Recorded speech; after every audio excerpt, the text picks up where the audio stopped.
has nothing to do with her being better than other women. This doesn't make her better than other women. This gives her a status above other women. You get what I'm trying to say? Like, I can't sit here and say, oh, Mary was the best woman because she was chosen. You get what I'm trying to say? And she was purified. So obviously, by default, she is. So you can't really compare her to anybody, right? I mean, you can, but it's like not fair. Do you get what I mean? I kind of understand. But in Islamic tradition, though, she is considered the best. Yeah, she's the best of the chosen. Yes. Okay. Cool. So I read on, and I'm saying to myself, why did he choose her? So we go to chapter 19, her chapter 16 to 21, and it says, and mentioned the book Mary when she withdrew from her family in a place toward the east, and she took in seclusion from them a screen. Then we sent her our spirit, and he appeared to her as a well-proportioned man. He said to her, indeed, she said, indeed, I seek refuge, the most merciful, from you, if you should be God-fearing. He said, I'm only a messenger of your Lord to grant you a pure son. She said, how can I have a son if no man has ever touched me, and I have not been unchaste? He said, thus it will be. Your Lord said, it is easy for me, and we will make him a sign for the people and the mercy from us, and it is in matter already decreed. So already we know he chose her, purified her. She's going to have a pure son. The next verse is going to be 66:12. It says, an example of Mary, the daughter of Aaron, who guarded her chastity, and we breathed into her garment from our spirit, and she believed in the words of her Lord and his scriptures, and was devoutly obedient. So now, just have to ask you a question. What do you call a man that denies his child? What do you call that person? A deadbeat?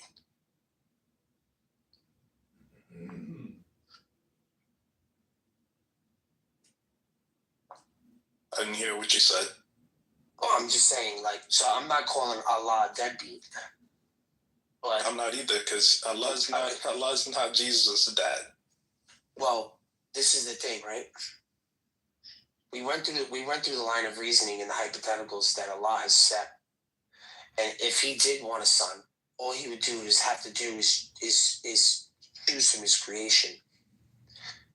And when he chose from his creation, he purified this person and gave them a pure son. It says our spirit, and we breathed into her. So she wouldn't have had a child if God himself didn't make her have a child. On top of that, this child doesn't have a father. So I'm asking, he doesn't have an earthly father. So, because it's just not possible for her to have an earthly father, because it's not how he was conceived. He didn't have sex. But she still did have a son. That was already decreed. So then I'm asking you, how would you say that that's not Allah's son? Who would that be? Because Allah explicitly makes that clear. That's not his son. Made that Isa is not his son? Yes, Jesus, Isa, however you want to call him. So then who created him? Allah created him. Allah's the only one that gives life. Yeah. So then if Allah created him, and there is no male, he has to be his son. He has to be his son. So whether if he calls him his son or not, to prove it, he can't prove that Isa is not Allah's son. Well, I'm trying to get him to understand that this is prophet losing guy. No, he's not going to talk. Stop. So yeah, he's not going to get involved in the conversation. He's just kind of like, whatever. Yeah, shut up. But I'm just asking, right? How could you prove that it's not Allah's son? How can I prove it's not Allah's son? What do you mean? Yeah, ask him to prove. Yes. Allah, hey, I'm not talking to you, Howard. Shut up. I'm talking. Hey, shut up. Right, I'm gonna put you in the audience. All right, yeah, put his ass in the audience. Come on. Put him in the audience. Okay. So now, stop. Don't do that. So how do you prove he's not a son? What do you mean? How do I prove this? You have to prove he is the son. What do you mean? How do I prove he's not a son? I can prove that he's not because Allah explicitly makes it clear. He says that's not my son. He doesn't have sons. So that's my proof. You see, he doesn't have sons. It's very clear. He explicitly makes that clear. Plural. Son, period. Son, daughter, nothing.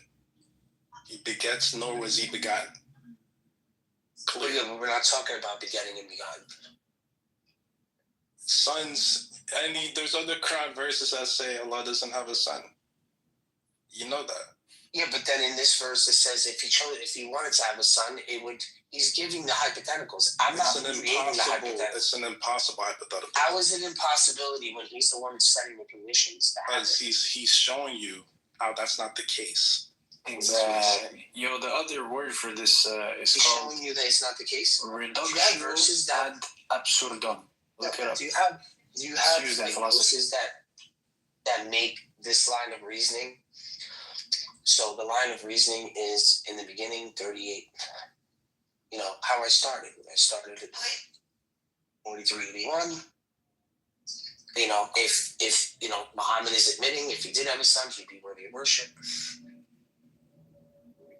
Then again, he's saying if he wanted a child, he would just choose from his creation. 39:4. He chose Mary and purified her over all worlds. But he chose from his creation. He's literally doing the hypothetical. What's the message? He's not like the hypothetical now is becoming something he.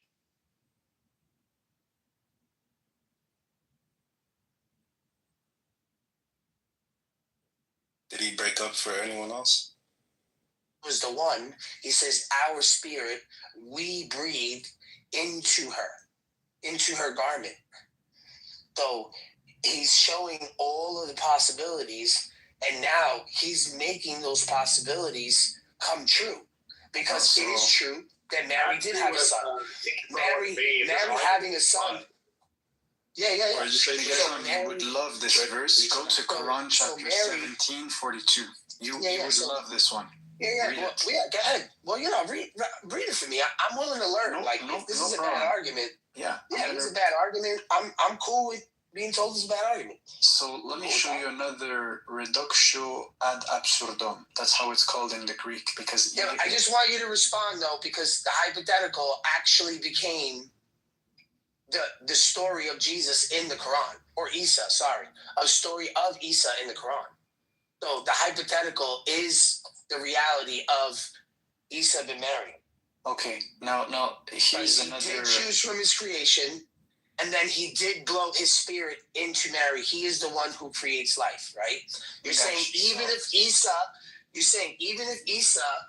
was granted permission, it's only permission by Allah. So even when Isa blew the life into the bird, right? You're still saying that was Allah. Allah is the only one who gives life.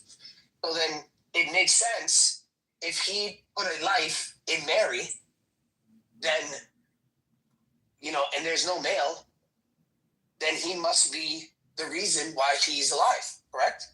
And she gave birth then. I understand. So the hypothetical is an actual thing that happens. So I understand what you're bringing, but I could, for example, redirect you to a verse, but I would not do this. Give me verses. Yeah. So I could redirect you to a verse that's explicit, and it clearly says that God doesn't have a son, and that Jesus, he's not like the Son of God. But I would rather go to another passage and show you something else. Okay, so here's a verse. I'm gonna read it. Tell me what you understand. In chapter 17, I'm going to start with 41. We have explained in this Quran in various ways that they may remember, but it only adds to their rebellion. Say, if there were other gods with him, as they say, they would have sought a way to the Lord of the throne. Be he glorified.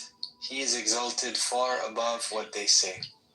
So that's an interesting perspective, right?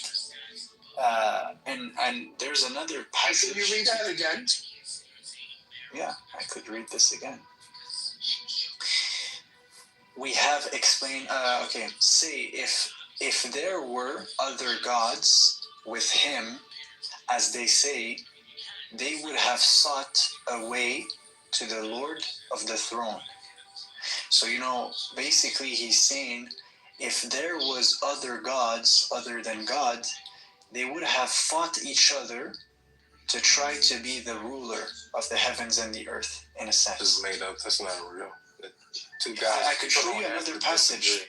I'm not sure how, that's, I like that verse. Makes sense, actually. It makes a lot of sense. You're saying people can disagree.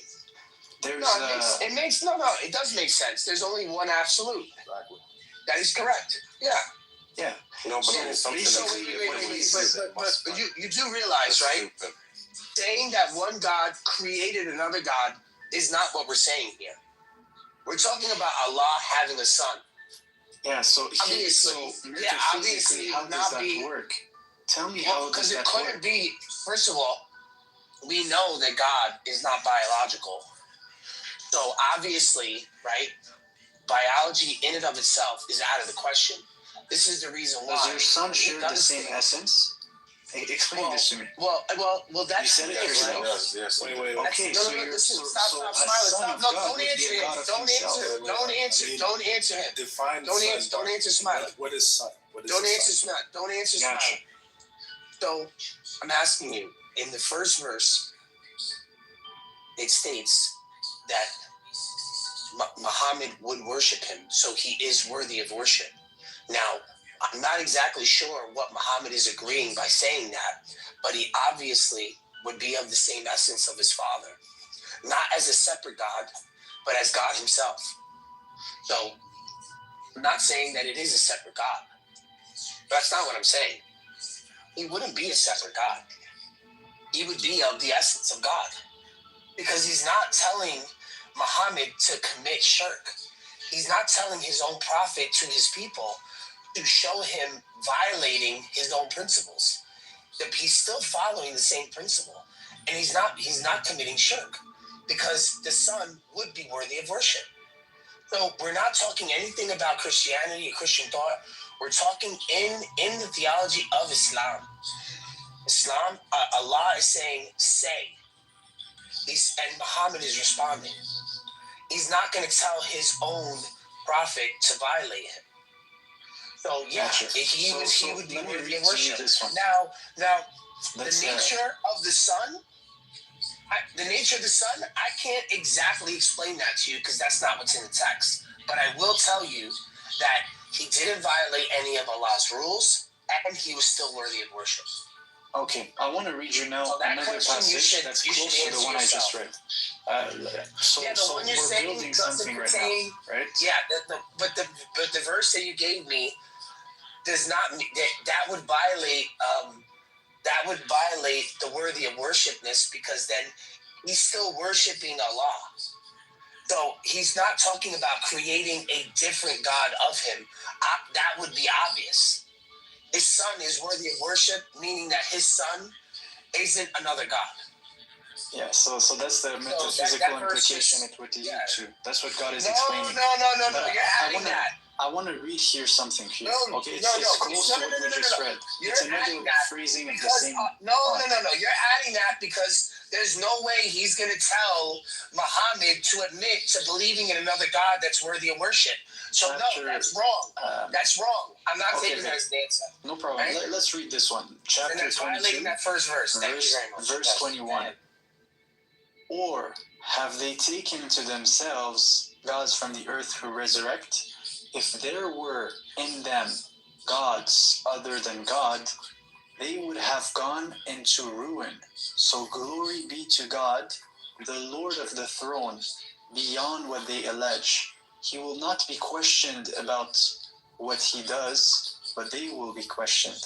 Or they have taken besides him other gods. Say, bring your proof. This is a message for those that doesn't talk about the verse. And a message of those before me.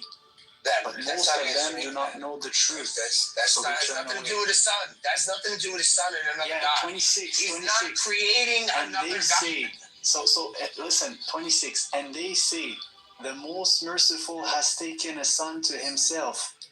Be he glorified. They are but honored servants. They never speak before he has spoken. They only act on his command. He knows what is before them and what is behind them. And they do not intercede except for him whom he approves. And they tremble in awe of him. I love this verse. Do you listen to this? No. I love this verse. Give me what verse is that? So I just read to you. So this is chapter 21. 21. It's easy to remember. Yeah. 21. This is amazing. So God is explaining he doesn't have a son. No, sons. he said. You have servants. No. That's not what he said. Yeah, that's what he said. No, I don't know why you changed it. Why you do that? But read the verse. What do you think it says, Bart? What do you think it says? 21. I'm going to read it. 21:26. Is it 21:21 or 21:26? So 21:21 is this. It's the beautiful context. So from 21:21 you read till 21:26. Okay.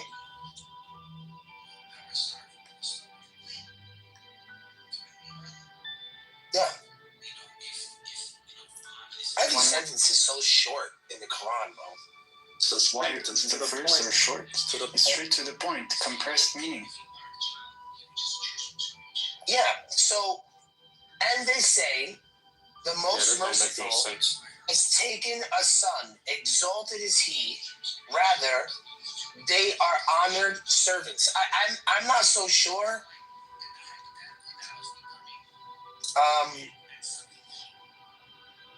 I don't know what this means. So why you don't know? This doesn't refute sonship. No, but you have to take in consideration many passages. This passage says basically those who call those who say this is a son of God or this is a son of God. No. So he's saying that the son, if he were to have a son, he's reinterpreting it to be as a servant. That's the point. There is no son. It's an ontological category change, not an argued one. Basically, Jesus is an honest servant. Exactly. Yeah, this is not refuting him having a son. He's saying he would then have a servant. So he would be. It was just a category explanation. Yeah. So he doesn't have sons. He has servants. Yes. That's it. Exactly. So this doesn't deny that he doesn't have a son, though. His son is ultimately his servant, though. Yeah, but you need to keep in mind that all the passages at once. We're not talking about no. If he were to have a son, not sons, not multiple sons, as if we are all Allah's sons and all Allah's servants. That's not what's being said. He's saying if he were to have a son, his son is ultimately his servant. That's it. Yes. That doesn't refute the claim of him not having a son. So what do you think? This doesn't negate. Bart, what is a son? I'm just reading the verse. Listen, I'm reading the verse. What is a son? Well, that's the thing. That's the thing. The son would be worthy of worship and not be violating Allah's laws. So you're gonna have to give me more verses what the Quran is refuting. What actually happened in the Quran when he was talking about these verses in the beginning. What is refuting is the language you guys use, because it's the way you guys have used son. You've taken it to an extreme, so it's just rejecting it completely. It's saying those that you're calling son, that you're mistakenly calling like literal sons, they're honored servants. Jesus. No, not sons. It's son. It's not regardless. Why do you guys change? But we can change in the verse. Doesn't matter. Doesn't matter. But you know they always change the argument. No, it doesn't make a difference. How does that change my point? How does that change my point? Whoever you're calling a son is an honored servant. That's what the Quran is saying. So stop talking like that. That's all it's saying.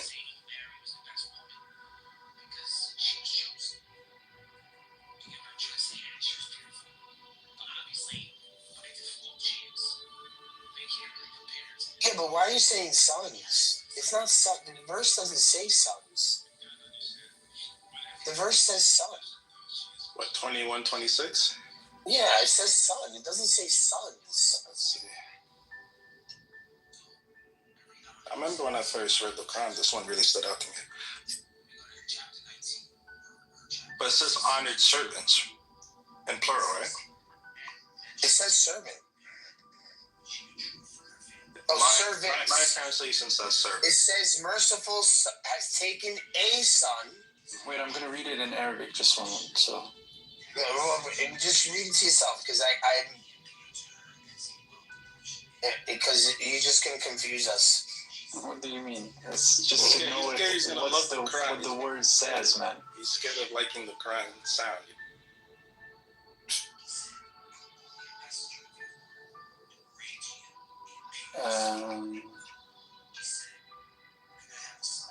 وقالوا اتخذ الرحمن ولدا سبحانه بل عباد مكرام. Yeah. So So it's just the first is waladan. So it's like a son, but it's talking about also many servants. So some people say because different people were called sons of God, right, by certain people. But he's saying basically that the reality is that they are not sons of God. Like they're servants of God whom he mukramun, he have honored, or karama, it's like they're... This is going to be the problem. So I think the reason why this verse actually makes this even more confusing is because this is going to be tension with the 4381. Because if you're saying 2126 would mean son, merely an honored servant, but if Allah had a son, worship would follow. So the servants never ground worship, but worshiping Allah because of servants would be shirk. But the Quran again isolates this between son equals servant and son equals worship radiant relation, which 4381. So the both of them can't be true. So okay, so Megatron, you already know the verse, and I don't need to even pull it up, right? The verse in chapter 4, verse 171. It says, "Be exalted is he above having a son." What does that mean? That doesn't mean, listen to me, that like, so I'm not sure if that's a translation problem, but this is like, all right, that's what I'm saying. You need to put that using logic. That actually doesn't negate that he doesn't have a son. Like logically, it doesn't deduce, like what you're thinking in your head as you're saying the words don't match up to the reality. Because he's exalted enough to have a son, it's just saying he's not good enough to even recognize if he did have a son. He doesn't even care. No. It really doesn't. It doesn't sound like he's saying that he would even admit if he had a son, because it wouldn't matter anyway. Like, I don't know how you want to make sense of that. Bro, it's you need to be honest with what the Quran is saying here. Like, you know, if you just go on ChatGPT and you just type in this, all the verses where God negates having a son. Bro, you're gonna find like I think more very than 10, ambiguous. like 10, 20 passages. Well, give me them because they're very ambiguous. I can go. Listen, I will read them all to you if I. Yeah, sure. Let me read them all. Just send me the link. Send me the link in the chat. Okay. Yeah, put let's the read link. them. Sure. And Yeah, just put the link in the chat first. So what do you what I share my ambiguous? links. All right, what is ambiguous about these verses? Well, you haven't really given me any because 4171 says that he's a highly honored. I don't know. He's the spirit and word of Allah. No, like the way you read the Bible, those that you call sons of God. God is saying No. If we're talking about a son, we're talking about one son. Sons of God is the Nephilim. Okay. No, we're not talking about sons of God. Anyone that's a son of God. For example, Jesus says a peacemaker, right? Peacemaker is a son of God. In the Bible, right? Jesus says that. So God is saying, Allah in the Quran is saying, that is an honored servant. That's essentially what it's saying. Yeah, but then why would Muhammad agree to give him worship? He doesn't. That's an impossible. He says that. It's an impossible hypothetical. It's there to emphasize how extremely, never. This is not something that's possible. That's the emphasis of that message. It's in the doc. I just sent it here. Go look it up. Well, I don't know. I saw. It's just what's weird is that he says one thing, but then he does the other. He's giving he purifies. He purified Mary, and he purified her for what reason? To give her a pure son.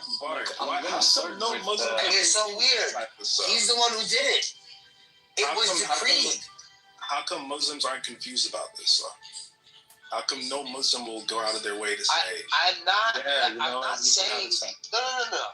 I'm not saying that Muslims are confused. I'm just saying to myself, normally, when you look at this, you're like, oh, well, he's the one who gives life. I mean, he gave a life and put it into this woman, the only woman mentioned in the Quran.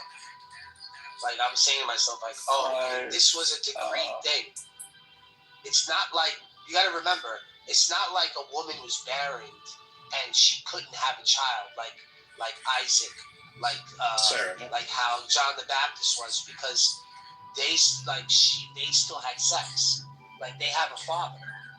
So they had sex. Whether if he put that life in that child has a father. But this person has no father. Okay, so Megatron, you remember the verse we just read in 21:26, right? That in fact, the ones that were called sons are not sons, they're servants. Now, listen to this one here. In chapter 4, 171, the one you know, it gave many descriptions of Jesus. So it says, do not exaggerate in your religion, do not say about God except the truth. The Messiah, son of Jesus, the Messiah, Jesus, son of Mary, is the messenger of God, his word that he conveyed to Mary. So messenger, word, spirit from him. So believe in God and his messengers, and do not say Trinity, refrain, it is better for you. God is only one God. So glory be to him that he should have a son. That's a clear refutation against Christian. Yeah. And then it says, to him belongs everything in the heavens and the earth, and God is sufficient as a protector. And then look what it says in 72. It says, the Messiah does not disdain to be a servant of God, nor do the favored angels. So the angels and Jesus, the Messiah, they're not arrogant in some way, shape, or form to be his servant. Not his sons. So he's not a servant. Exactly. No, that's a great He verse. is a servant, That's therefore. a great verse. Wait. Repeat that verse. Yeah, that sounds like Isaiah 42. I don't know necessarily, but yeah. Okay, so it says. Well, that kind of mimics Isaiah. So it 42 says. And 52. Okay, do not say Trinity. Refrain, that is better for you. God is only one God. Glory be to him that he should have a son. To him belongs everything in the heavens and the earth, and God is sufficient as protector. The Messiah does not disdain to be a servant of God. Like, he's not too arrogant to be a servant of God, nor do the favored angels. Whoever disdains his worship is too arrogant, and he will round them up to himself altogether. You see that? So it's saying that. Yeah, I mean, I like that verse. I don't really think this is a problem. Good. I'm happy you said that. Yeah. Because I think some Christians think it's an insult. Like we're diminishing. But the Quran is telling you Jesus himself won't feel any type of way being called a servant of God. That's an honor. And look at the series of titles he was mentioned as: Word of God, Spirit from Him, the Messiah, right? But not Son of God. That's fine. Yeah, servant of God. So yeah. Yeah. That's cool. Can you read? Would you be able to read this translation without the brackets? I can. Yeah. Can I give it to you from the corpus? Sure, but if I read it to you, would you what's the purpose? Is it for me to understand or for you to? I don't know. Maybe you want. What do you like? Do you want me to give you what it says in the word for word, or? Well, I could give you the word for word translation without the brackets. Sure, go ahead. And just actually, tell me what's the passage. I'll read it. No problem. It honestly doesn't look like it's going to I don't know. It might confuse it. Yo, do you see the? So I'll read it. We'll read this together. Let's read this together. Okay. Right? Don't read the back. Don't read the brackets. O people, the book, not commit access in your religion, and not say Allah about Allah except the truth. Only the Messiah, Isa, son, Maryam, a messenger, Allah, of his word, which he conveyed to Maryam, and a spirit from him. So believe in Allah and his messengers, and not say 3. Desist, better for you only Allah, God, one. Glory be to him that he has for him a son. To him, whatever in the heavens and whatever in the earth. And is sufficient Allah, a disposer of affairs, never will disdain the Messiah to be a slave of Allah, and not the angels, the one who are near. Okay.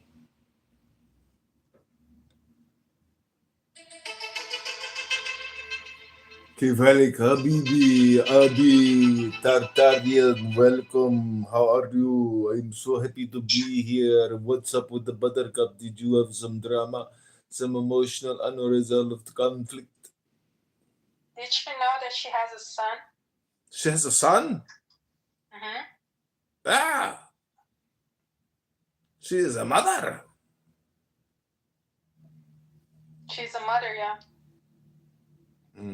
So what's your point? Her son is a faggot. Really? Mm-hmm. Oh, it's horrible. Astaghfirullah.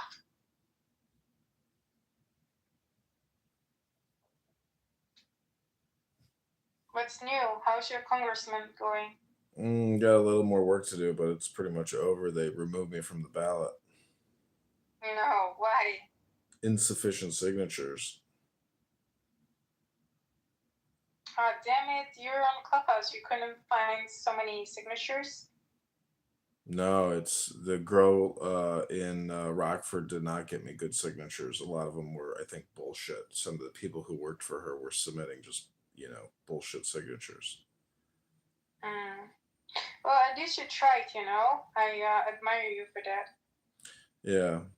It was I spent thousands of dollars. I raised 600, $700 on Clown House, but I personally spent thousands and thousands and thousands of dollars getting those stupid signatures. No, you did not. Yeah, what do you think? Shit, you think things in the real world don't fucking move if there ain't money attached to it? Who are you fucking kidding? No. You can sit here and complain, submit. You actually did that? That's crazy. Yeah, well, how the fuck do you think campaigns are free? You think you just sit here on Clown House and fucking twiddle your thumbs? Money doesn't move around. Yeah, I thought that's enough, these days. Yeah, I mean, you still shop at the grocery store with coupons. Anyways, yeah, with coupons. I forget my audience. I don't need to pay. I just have the coupons, Forgot who I'm talking to. You wish you were a Jew like me, but too bad your dad is a Jew, and not your mom.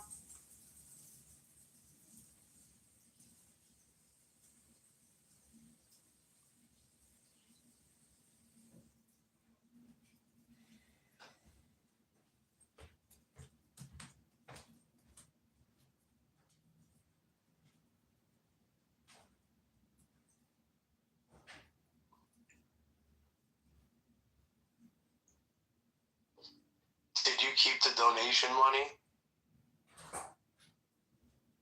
I think he's away from his phone. No, we spent it. I spent it. I went to Peoria, Illinois, and I got signatures. And I, booked a hotel room, and I got signatures out there. So that money has been spent. Car, fuel, everything. Like, it's all accounted for. But I think we got $90 left in the account. But I'm going to do the write-in candidacy. So the campaign's not technically over because I'm a write-in candidate now. But I'm off the ballot, unfortunately. But I'm still a candidate, technically. But I'm going to pivot in March. I'm going to submit a new candidacy to the Chicago Board of Elections for commissioner. So I'm going to run in a different race starting in March. Politics never ends. It's really obnoxious. Just keeps going. So much work. But there's more I could say about this, but I'm just going to put it on Instagram and avoid repeating myself like you. Shut up.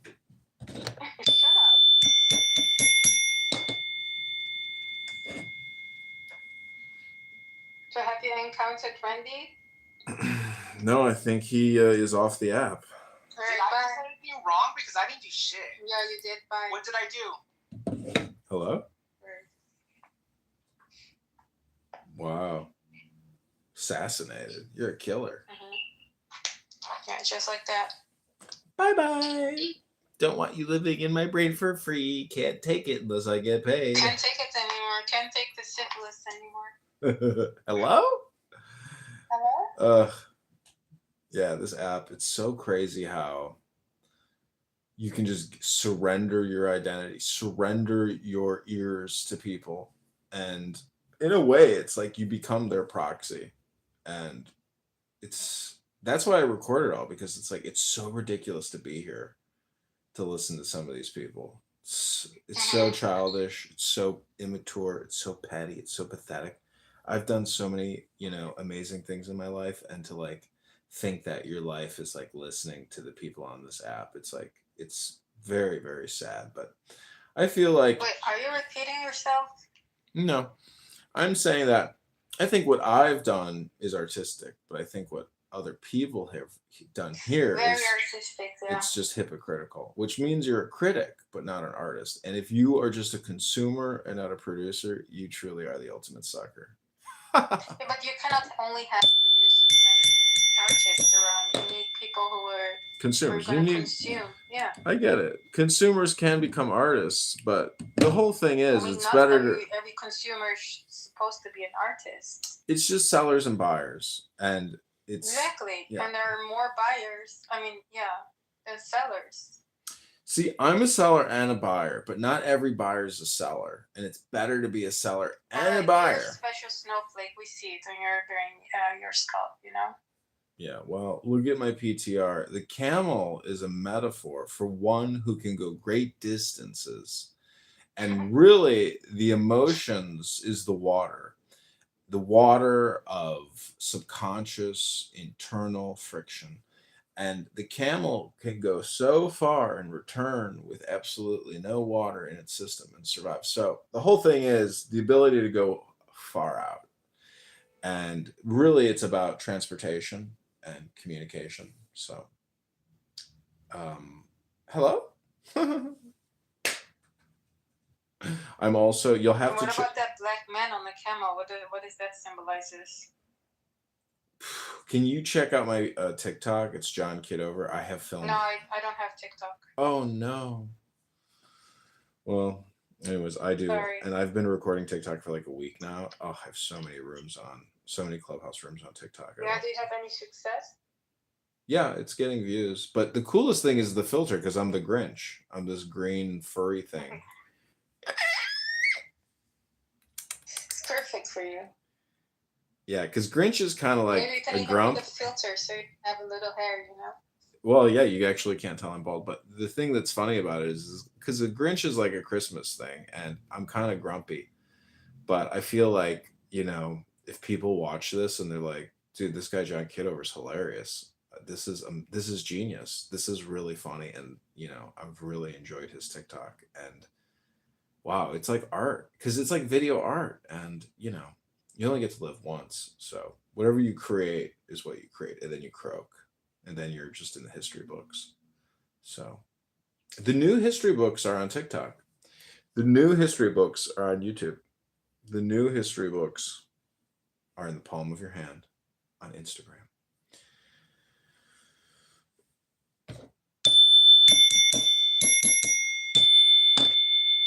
All right, one time is enough. Yeah. You don't see, Anyway, did Randy encounter this profile of yours or not? Yeah, absolutely. What did he say? Oh, he got very worried. And then they kicked him off a clubhouse. What? They kicked him off a clubhouse. I reported him for using the N word. No, you didn't. I did. I screenshotted it. It's part of my PTR.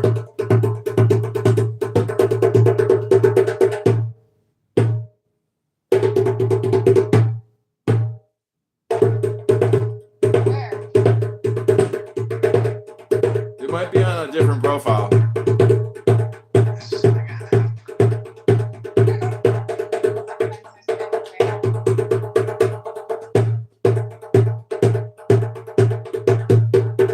Yeah, my art submission was reporting Randy. Let me get this thing, bitch. Yeah. Aesthetically. Would be a separate doc.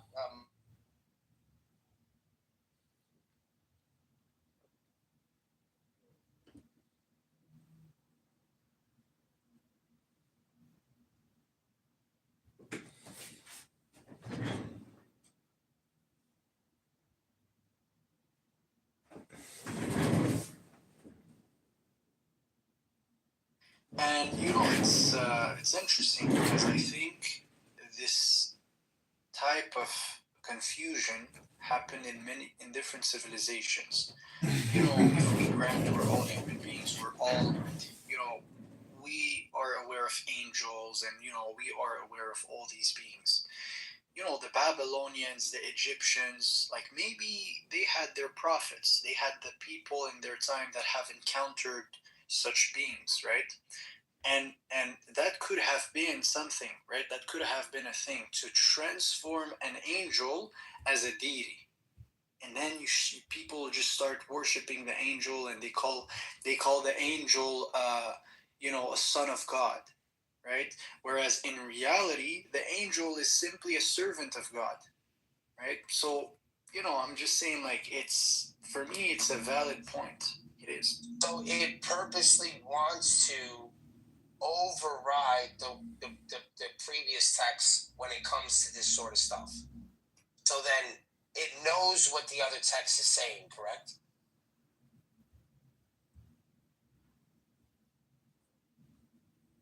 Okay. No, let's just look at it, because then I don't. This is what I mean. Then, like, we shouldn't be arguing then, right, about me believing Jesus is the Son of God when it explicitly says that He is speaking to His Father and the Father is speaking to His Son. So, when we talk about a father-son relationship in the New Testament, it is a real one. It's not a made-up one. It's not anything where it's like saying what the Quran is saying. The Quran is saying, if Isa was a son before, he's nothing but a glorified servant to Allah. But that's for you. That's not for you to take my text and say, oh, now this text overrides that text, but that text is still saying he is the Son of God. That doesn't make any sense. Like, it's not saying, oh, forget your old text. It's just saying you guys believe that he's not the Son of God, but we do believe that he is the Son of God.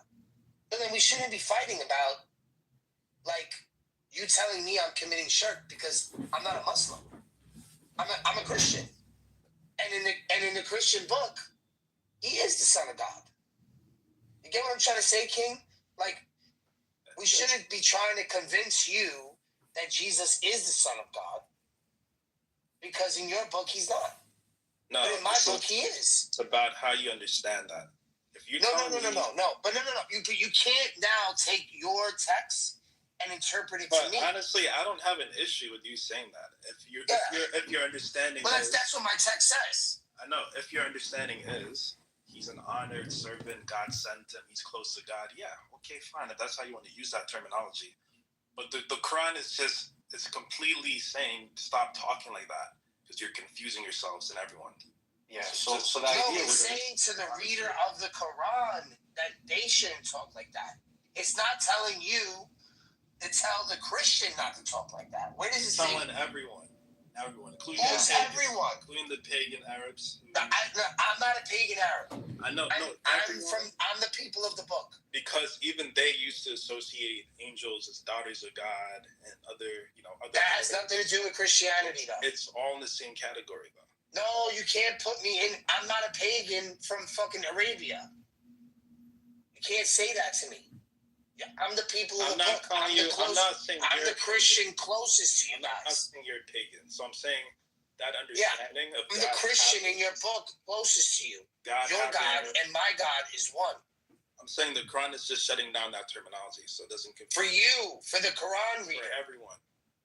No, I don't have the Quran in my book. So it's like you would have to see servant of God as, let's say, the entry level.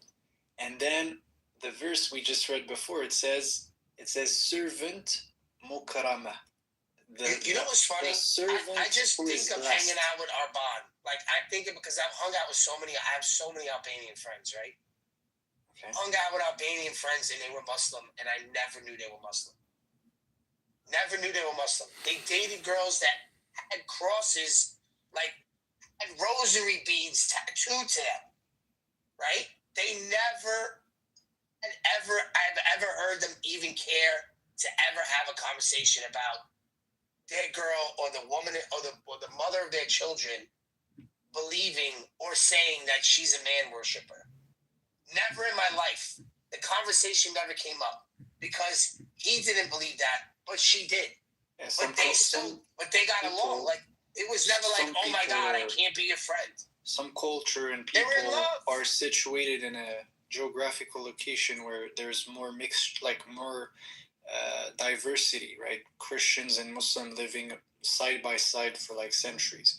So these people have families together. That's what I'm trying to tell you. It's not haram. Right, so these topics never come up. You can marry a woman from the people of the book. But No, forget about your rules. I'm talking about what actually is out there and is done. It's the same in Lebanon. Go to Lebanon, you'll see the same. I have Christian friends. I don't argue with them about God.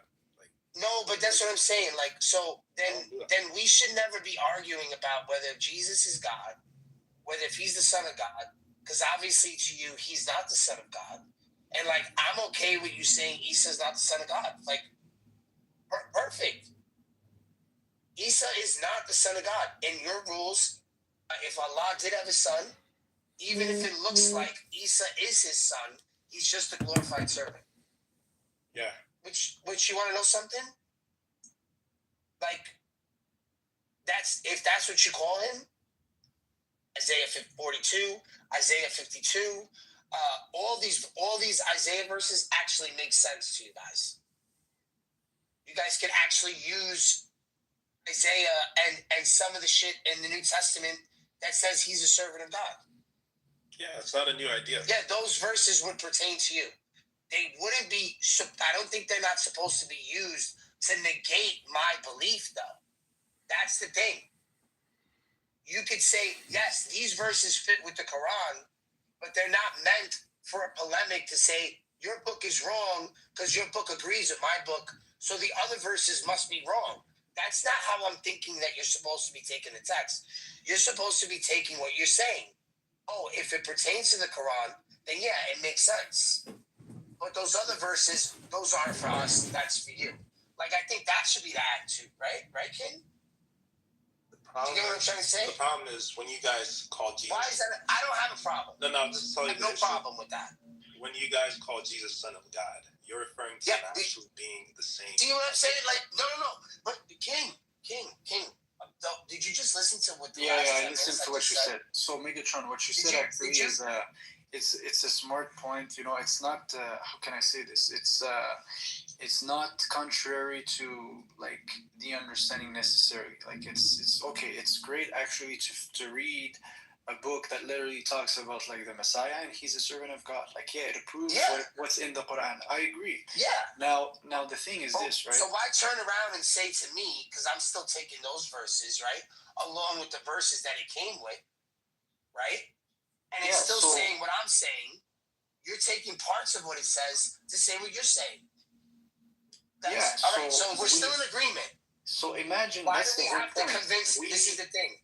Yeah. Why do we have to convince each other otherwise? That's the point I'm trying to make, King. So what I'm trying to make is this, right? Do you know what I'm trying to say, King? I know what you're saying, but what I'm going to say is this, right? All right, cool. Because I'm not trying to be argumentative.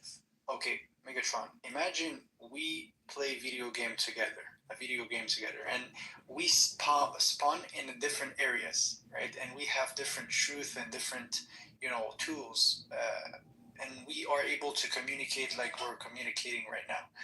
Whatever truth and things that I have built from my side, I have to be not selfish and share it to you and tell you, look, that's exactly how it operates. This is how we should operate in the video game because look, it works. This is it, man. That's the code, right? That was cracked or given by the elders, whatever. And then you say something similar. I listen, but look, this is what I have. We'll have to kind of make sense of our narrative.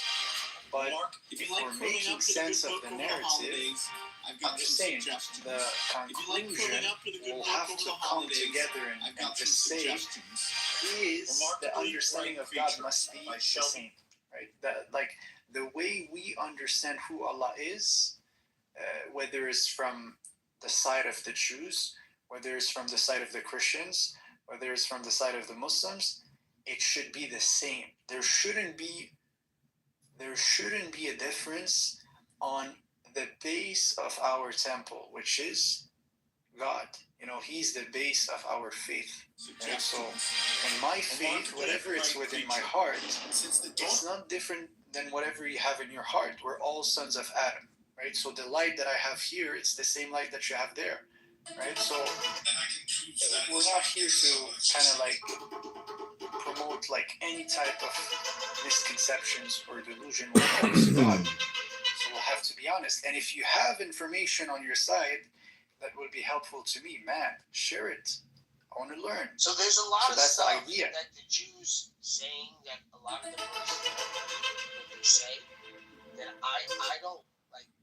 There's no point in me going into a long diatribe of like explanation with them when they're never going to see it like I do. Like I just accept the fact that they see it a different way. And all the happiness and all it's the almost like and all the pleasure and why abundance can't you guys have that attitude towards the New Testament? is here right now. However, if you were here all the time. Because you hear the way I engage with Jews, and I know that we say like silly things to each other back and forth. I don't really take what they say as insulting to me now, because we're reading out of the same text. I'm justified by believing the stuff that I believe from the text. Yeah, and they refused the New Testament, so they could say, for example, they're supposed to. It wouldn't make sense for them not to accept it, but for us, I would say this, right? If you would have to compress the gospel account into 3 sayings, right? And it's something simple. You need to follow Jesus. You need to follow God, and you need to receive mercy, and you need to receive His forgiveness, and you need to enter paradise, and accomplish your life purpose, right? So if this is the gospel message, I'm gonna say, yeah, I think a Jew must uphold this also, and a Muslim literally uphold the same thing. That's the whole point. So I'm saying from my side, we have something to teach you guys. You guys have probably something to teach us. It's all interconnected, right? But if I'm just saying, if everything would have to collapse and there is just one thing we need to agree upon, I'm just saying it's the understanding of God. Not just understand that God is one, and love your neighbor as yourself. Just this, it should be a non-negotiable understanding. You see what I'm trying to say? So yeah.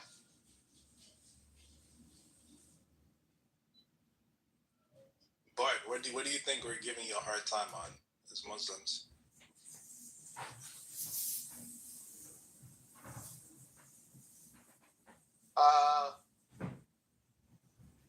I feel like the fact that you guys can't accept so we're still saying one God, right? We're still saying one God when we talk about the Trinity.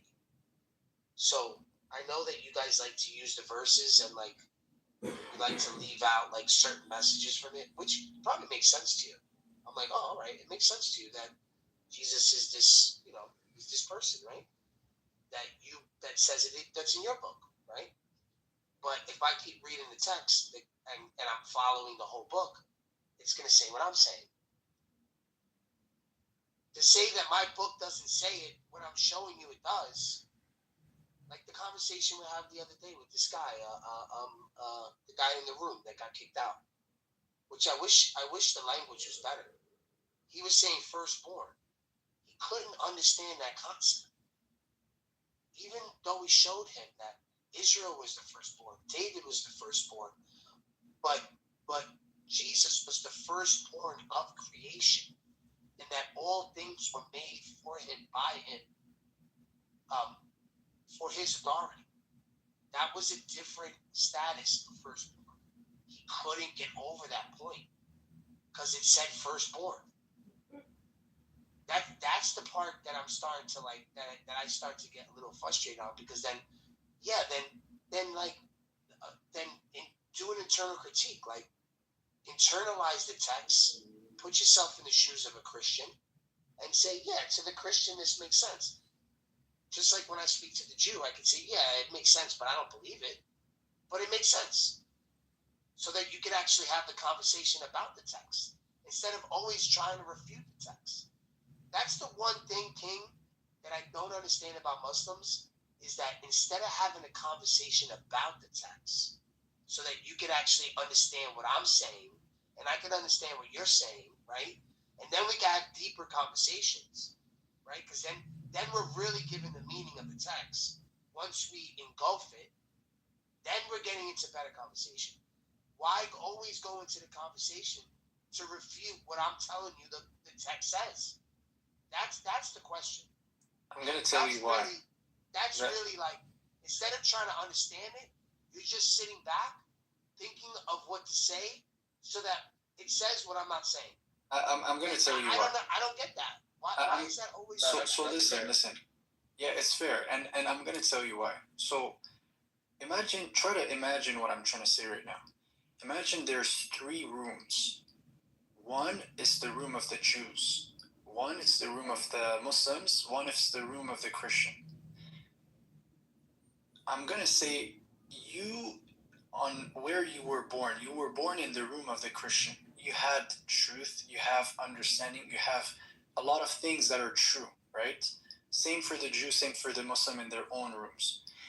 If a Muslim will be like in a state in his life where he's, knowledgeable and he have a strong foundation of his understanding and truth, and he's exploring something that's different, like a different room, and he's trying to understand the truth that is within the Christian's hand, or the wisdom, or the, whatever the message is, he's gonna have to put his garment of monotheism. You have to understand this. For us, you could remove, like, if you would have to remove everything, and there is only one thing that's gonna stand, it's our understanding of God. So we cannot remove this garment and lower our defense and enter the New Testament. It's impossible. Do you see what I'm trying to say? We need to keep it. And we need to see whatever you're going to present, we need to see it through this lens. Or else, it's never going to make sense to us.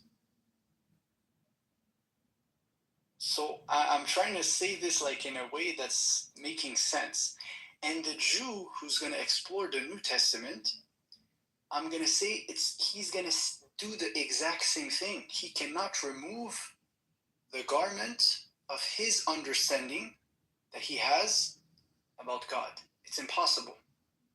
So if he enters the New Testament room, he's going to have to keep his clothes. And he's going to understand and read whatever he's going to have to read and understand. So yeah, so that's I don't know if you understand the analogy, but that's the best way I could put it. But for me, I go into it looking at, is there enough ambiguity where I could arrive at my conclusion? I can definitely understand where you guys get your ideas from, but can you fairly say there's enough ambiguity in the Bible, in the verses I quote, from Jesus speaking, for me to hold the position I hold? That's my main approach. Yeah. So just like how I strung together those verses, I say,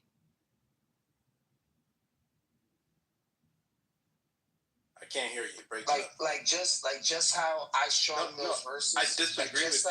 I disagree. Like just how I strung those verses together, and I made it make sense to me. I feel like you guys are doing the same thing. No. So I'll tell you the difference, and I think we have to be very honest. Objectively speaking, the Quran is just rigidly clear about what it's saying. It just is. It's very clear about its message. It's very explicit. God does not have a son. So is the Bible. God does have a son. I disagree with that. You see. All right. So then I'm lost, bro. Then these conversations can never move past this point. Then, King, you're always gonna go back to this point. Then, like, there's gonna have to be a breakthrough for you, because I can accept the fact that Allah doesn't have a son, even though I did string enough verses together that it is a spirit that was in Mary, and he doesn't want to call him his son. That's fine, but I can still come to the agreement that he's not Allah's son. But you can't come to the agreement that Jesus is the Son of God when he's literally the Son of God. Do you think that's fair? No. For me to be fair to you, but you're not going to be fair. Why is it important? That's crazy. Why is it so important? Is it because Son of God in Christianity means? It's because it says so. No. Does it mean he's the same essence? That's what I'm trying to ask. Yes. So if we go to the verse yesterday that this guy said, right? Colossians 1:15 through 18. Look how this reads, because this doesn't read like you would read this from the Quran. So you can't take this like He is the image of the invisible God, the firstborn of all creation. For by him all things were created in heaven and on earth, visible and invisible, whether thrones or dominions or rulers or authorities. All things were created through him and for him. And he is before all things, and in him all things hold together. And he is head of the body, the church. He is the beginning, the firstborn from the dead. That is everything he might be permitted. Or how do you say that word? No, I get what you're saying. So I'm not going to dispute the Bible holds Jesus to high status, right? But what I'm saying is, when I go preeminent. Okay. So yeah, preeminent. So basically, everything he might be. Yeah. So he is before everything. Right. Before creation, he was the one all things were made for. Okay. So when I go into Jesus' words again, I like to focus on what Jesus said, right? When I go there, and just ignored that whole thing. I'm not ignoring. I agree with you. Okay, the Bible holds Jesus to a very high status. I agree. I don't think it equates him to the Father. I still don't think it does. No, he's not the Father. Right. He can't be the Father. Okay. He is the Son. Okay, so but the Father is the highest power, right, in the Bible. When the Father creates, he does it through the Son. That's what he's saying. Okay. So again, Bart, all I'm saying is there's enough ambiguity. It's not a shared power. It's how God does things. But when he does things, he does it through his Son. That's what he's saying. Right. The Son is like a tool used to The Son is the way he communicates with the world. So what we're saying to the Jews is, right? This is what we're saying to the Jews. We're saying to the Jews, every time they read that scroll, right? And it's God creating, that's Christ. That's Christ speaking in the Torah, in the Tanakh. It's him in his full glory. Right? There's still a Father.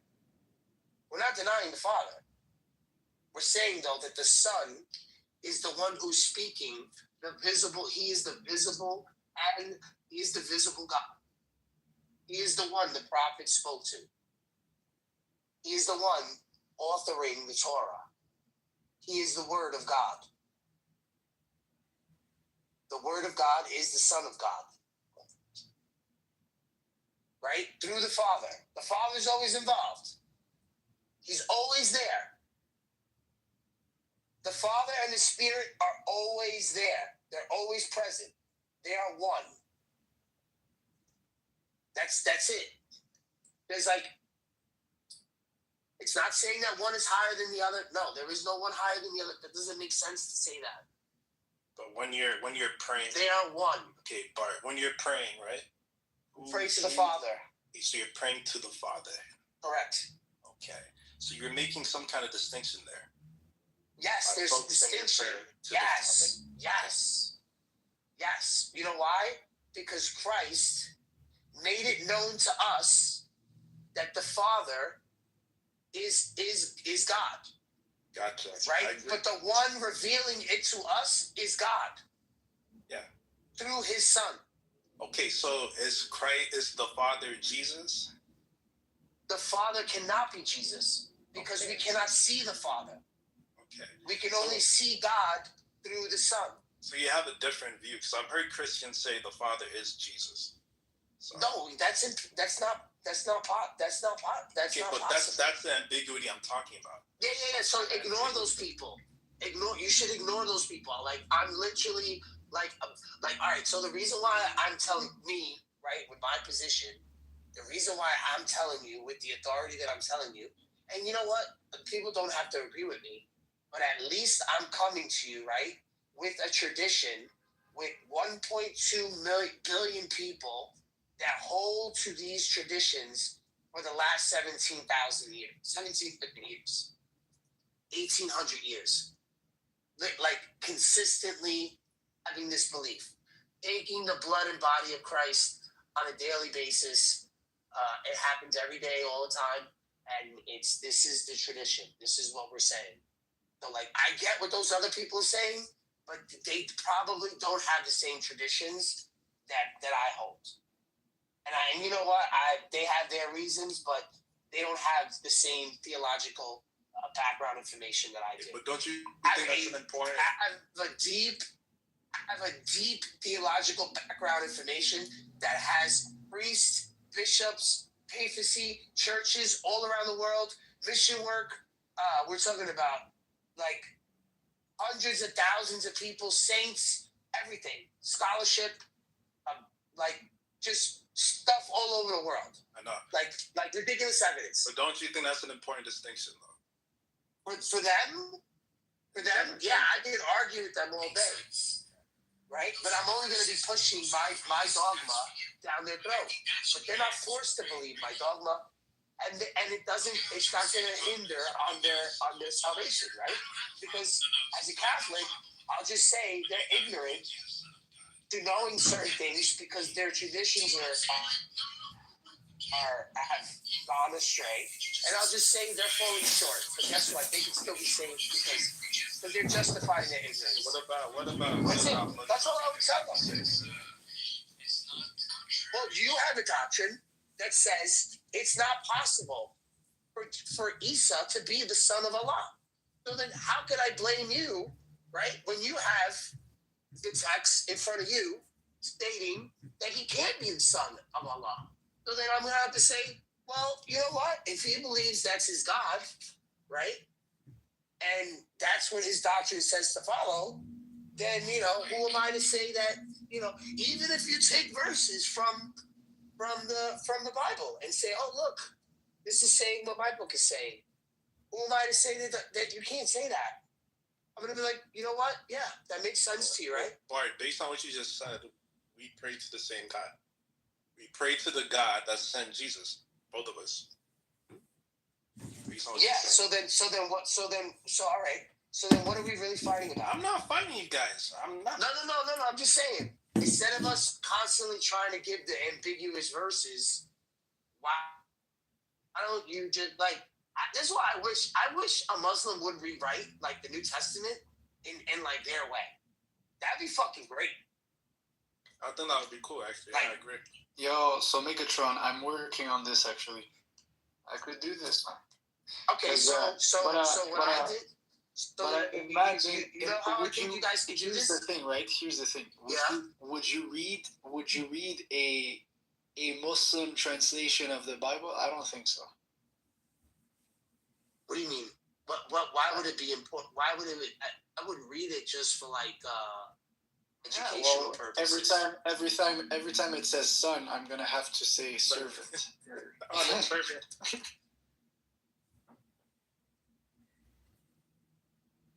Paying each other the whole weekend, being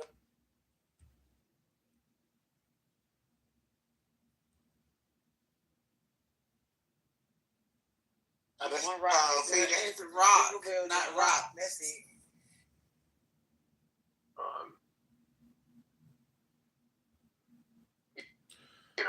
Assalamualaikum.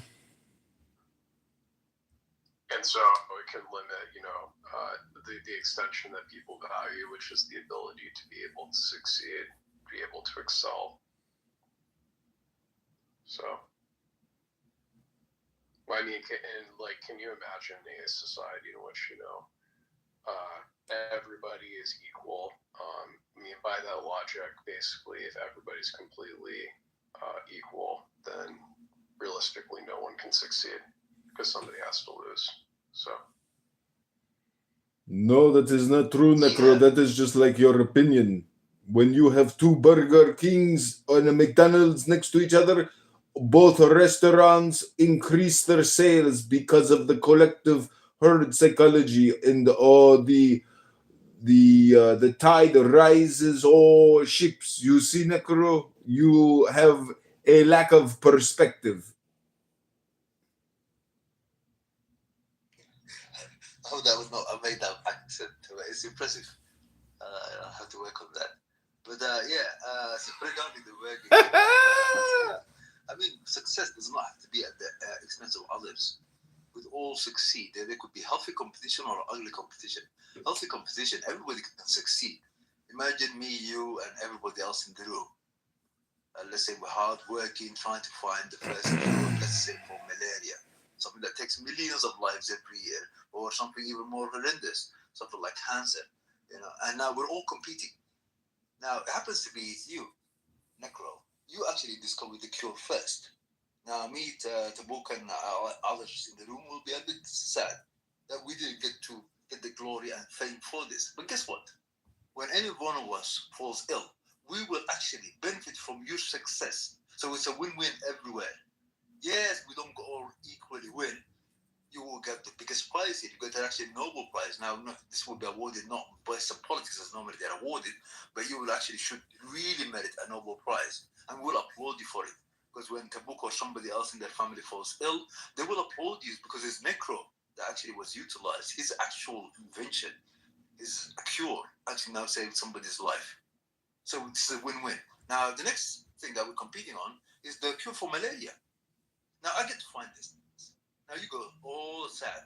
You spend 5 years of your life working hard and so on. But when next one of you goes around the world and you acquire malaria, you're not going to die. You're not going to die because magic saved your life. You actually find the innovation. So it's a win-win again. But we don't win equally, but we're all winning. Because I got the Nobel Prize this time. And it goes on like this. It does not have to be ugly, the competition. Competition could be, yes, we all are inspired and we all get kick-started. And when I get the Nobel Prize and you got the Nobel Prize, now the book is keen to next time pull his sleeves even harder and work more efficiently to find the next cure. Guess what? He does find it. And then we all also benefit from his cure. And it's a win-win again. But he just happens to win more than us in this case. No, but there's no losers. There's actually no losers. Why does it have to be ugly? Now, that's just in terms of competition, but when it comes to justice, do with the accountability of crimes. Yeah, I mean, you may not have any issue with that specifically, but to me, like, you've had where the only way that, like, innovation has happened that built modern society basically is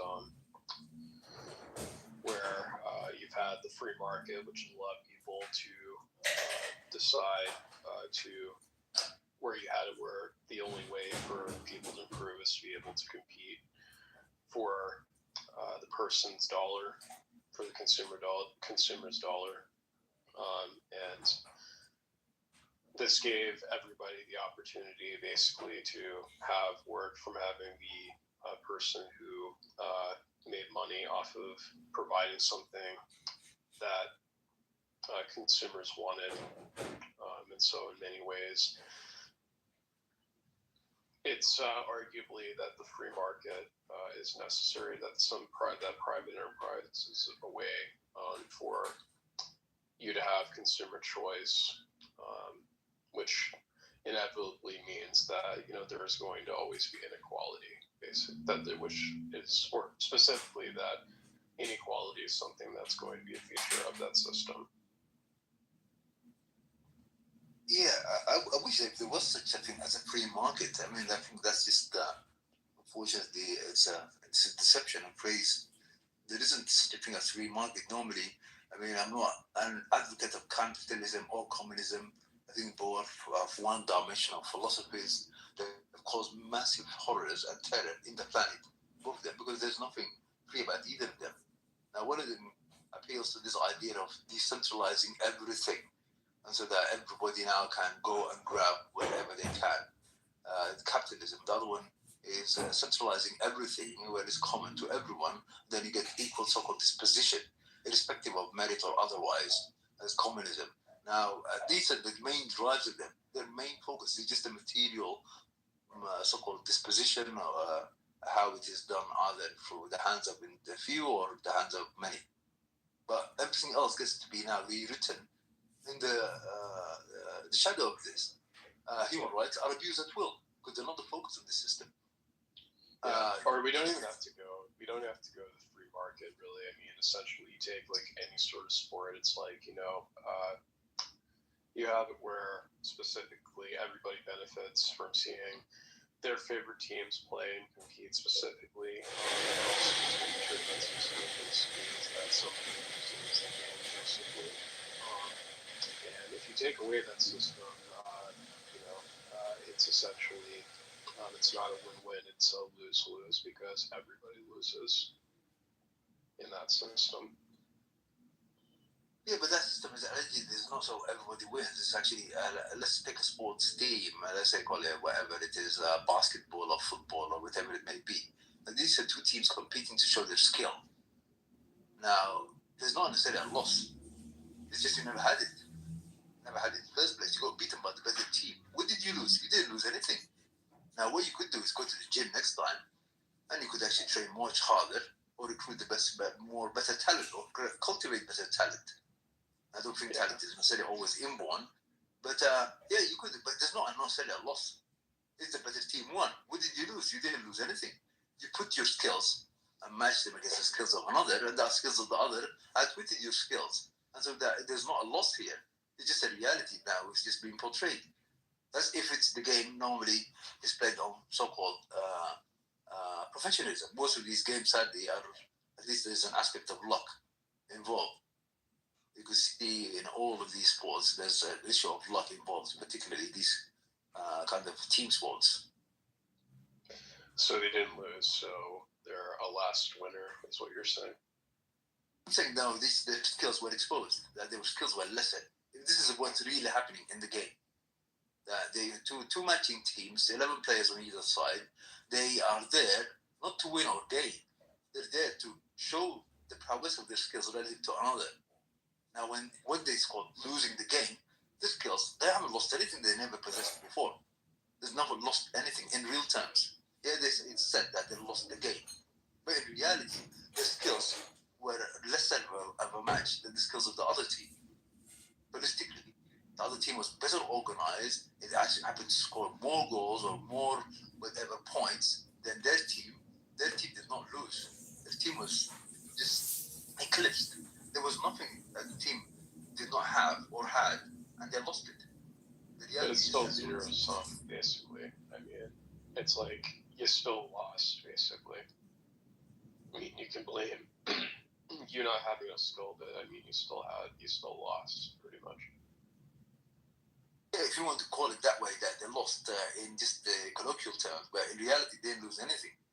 What happened is that the skills, as I said to you, just were shown not to be a match for the skills of another team. That's the reality of it.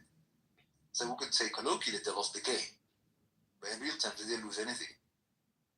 They just were like surpassed by the other team. Okay, but they still lost. Colloquially, yes. Yeah. So it's zero-sum is my point, really, is that, but it's still like, I mean, it's a system that, people who enjoy the game, that they benefit from, and you may have one side that loses, but it's like, if you take it away from them, the competition, essentially everybody loses. Yeah, going back to the notion of competition could be healthy or could be ugly. The world we live in is ugly competition. Sadly, a competition monopoly. There is no such thing as a free market and so on. This is all a lie. Hocus pocus. What happens to be like in capitalist systems, you have fat cats. They get to manipulate everything and monopolize it, and they do it through scheming ways. Anything from controlling the politics of the country to putting puppet governments in place to now stealing the resources of literally emphasis, stealing the resources of a country. There's nothing free about it. You're not going to be out there served by your wits and your merits.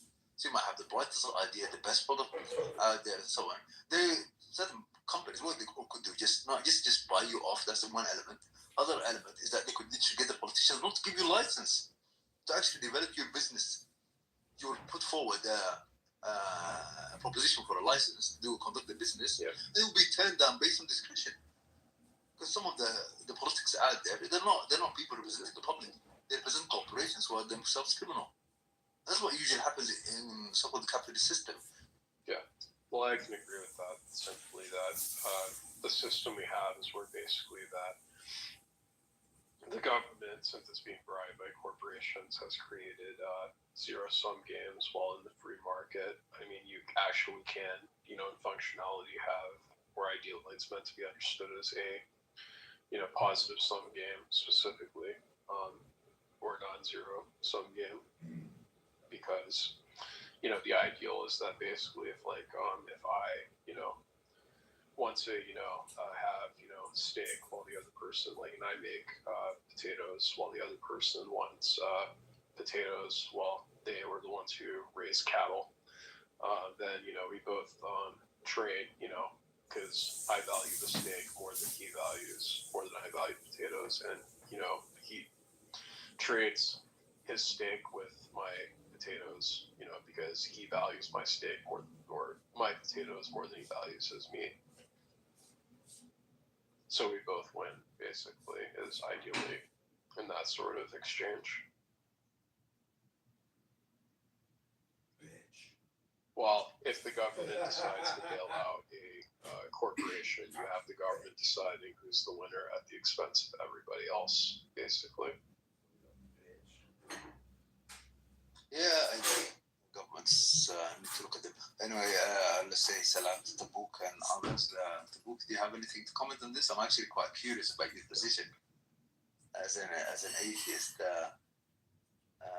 What's your position regarding so-called justice and morals and global rule and governments and so on?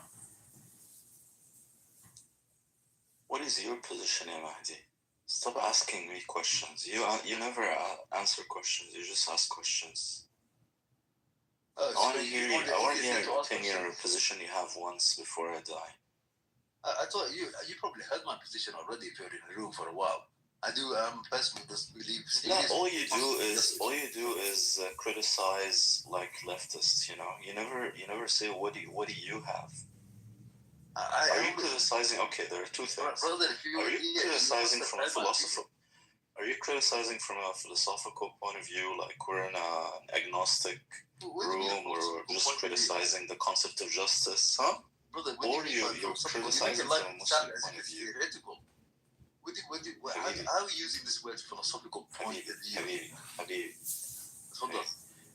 The concept of justice is definitely a debatable one.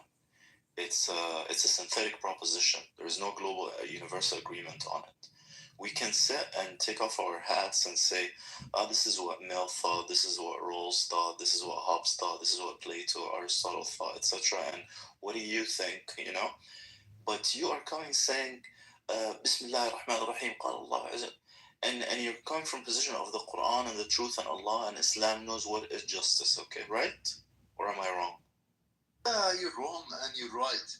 Let me explain something. I'll tell you why you're wrong and you're right. Okay? You're wrong because, first of all, it's not just a philosophical perspective. This is a universal problem. And actually, there are axioms to this. That means inherent qualities to this notion of justice. By the way, 90% of the world. Yeah, but normal humans. You asked me. Normal humans, not Muslims. wait يا مهدي. لا انت صار لك ساعتين تتكلم يا ابن الحلال. يقول بالله عليك صار لك ساعتين تتكلم. أنا شوف normal humans, non-religious Muslims, I mean by normal humans, are not certain of anything. Okay, they're always curious, asking questions, trying to improve, etc. You are the certain guy. Okay, so you know the truth. Okay, so you tell me the truth. What is justice, ya Mahdi? And Allah. Okay, so now that requires you now to mute up for about 2 minutes at least to give you the headlines. But I suspect you're not serious about the question you asked me. But if you are, I expect you for 2 minutes, you will not speak. And then I'll give you the mic for 5. And I'll only go do the headline. Okay? Sam, ya akhi, I'll give you 2.5 minutes. Yeah. Okay, 2.5, shukran. Then I'll give you 5.5. Okay, then come back. See, you know us Muslims. When somebody greets you, greet them with an equal or better greeting. I'm going to do the better greeting. Ya akhi, alhamdulillah. Yeah, so let me respond to your question in about within 2 minutes, inshallah. So first and foremost, as a Muslim, I don't know everything. That's the first issue I want to highlight. But as a Muslim, there are certain things I know. I suspect. I know there are certain things I'm confident about. There are certain things I have so-called belief on. There are certain things I do not know. There are lots of things I'm curious about. And I get to critically, objectively. I don't get to investigate them, but Ana, or the elites have said, or the overall. We can talk about what we do know about the files as they are being released. And believe me when I tell you, there's no way, even though all the files have not been released, for us to know everything that's there. They were just released exactly 1 hour ago. Raid, welcome to the stage. And there's just, it's voluminous. There's so much to go through. So let me just recap some of my early observations that I made in the main chat, which is linked above, to which you are invited to join and participate before, during, and after the room. The initial view of the files shows that girls as young as 14 were recruited for grooming, either as receivers of massages or purveyors of massages. They were groomed by Ghislaine Maxwell. Somebody who's also looked at the a little bit of the files that have been released says that it may have been as young as 12. As I mentioned, not all the documents have been released. The White House says there is no smoking gun pointed at the president in the documents. Earlier today, the president quite uncharacteristically declined to answer reporters' questions about the files this afternoon before they were actually released. The Democrats on the House Oversight Committee are speaking out. Ro Khanna is threatening prosecution of anyone, including potentially the Attorney General, if there is any tampering of the documents. Now, why is this being raised? Well, the Justice Department is technically in violation of the law for missing today's deadline to release all of the files. They say that more files will be released in the ensuing weeks. Now, notably, all doesn't really mean all. The law allows for some exceptions, such as matters of national security, items that, if released, could impede any ongoing criminal investigation. And I just want to underscore that. Ongoing criminal investigation, which we don't know if there are any. So I think one of the things we should do as consumers of this information is to watch for excessive redactions. Also, we should look for, and I don't know whether any of this is included, financial records that indicate who profited financially from this extensive child sex trafficking ring. Democrats on the House Oversight Committee, in addition to claiming that perhaps members of the administration may be in violation of the law, are also discussing going to court to force compliance of the requirement to release all the files by today's deadline. Now, if you remember, with regard to this, in her Vanity Fair article, Susan said that Pam Bondi, her word now was whiffed, that she whiffed on this up until now, and it appears today that that whiffing continues. And I would guess in that regard, something else for us to watch is how will Trump's MAGA base react to the failure of the Justice Department to release all files today. Because as we know, this is a major issue with his MAGA base. And he is breaking from his base by not releasing all the files. So, and I say he because it's his Justice Department. And presumably, it would be just incredible to believe that the White House, the president, is unaware of what is contained in those files. Now, he may not know every specific item, but certainly he would have been briefed on basically what's in the files. What names are there? Are there names of friends of his? Are there names of political enemies of him? How often is he named in the file? Even though, as the White House says, there may be no smoking gun that indicates that he did anything illegal or untoward in his long relationship with Epstein. Of course, his name is going to pop up. They were best buds at one time until they had a falling out over a real estate deal in Florida.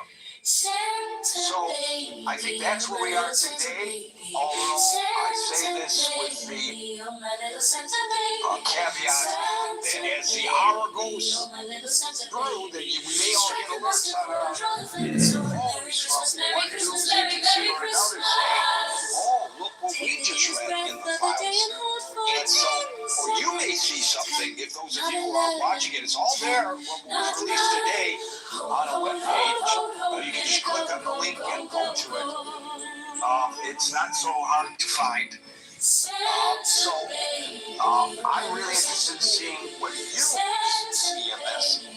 And I'm also, the last question that I raised, I'm really anxious to hear what MAGA folks are in the audience prior to the election push for the full disclosure of what was in this file, how they feel about the fact that the Justice Department did not comply with the order to release them all, with the exception of those issues that I mentioned before, national security and ongoing criminal investigations.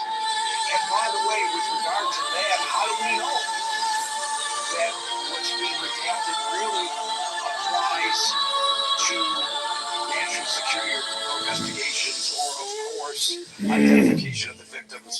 That goes without saying. That ought not to be released. We should not know who the victims are. But once the victims come forward and speak out, that's a different story. I think everybody would agree that we want to put these now women through the trauma of being identified if they desire to not be identified. And so I don't think anybody thinks otherwise, that any reasonable person would think otherwise. So with that, I will open it up to you, your thoughts on this issue. I think I've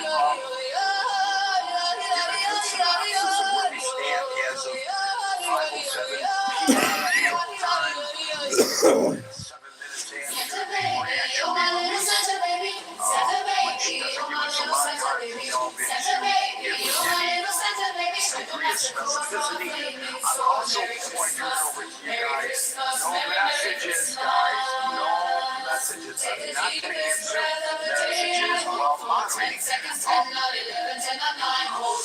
would invite you today, tonight, over the weekend, to as if you learn of things that are there that we don't get to today, go to the chat and share what you learned. Okay, so I'll start calling people to order once I see them on the stage.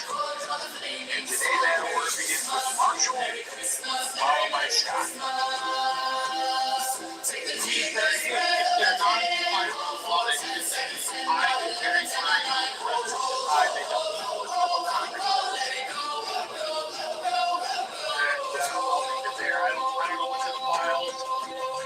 I certainly don't think Santa baby, oh my little Santa baby, Santa baby, oh my little Santa baby, Santa baby, oh my little Santa baby, strike the master chord, draw the flaming sword. Merry Christmas, Merry Christmas, Merry Christmas.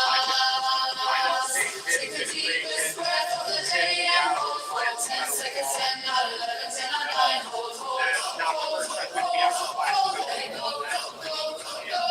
About trying to ignore what Congress and the courts actually said. Just do it all the time,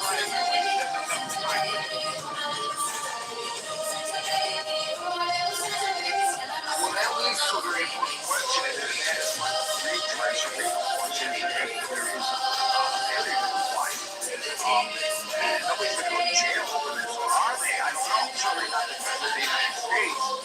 I don't know whether the law, which he signed, by the way, he signed this law, and I know it was was under duress. He didn't want to sign it. How do we know?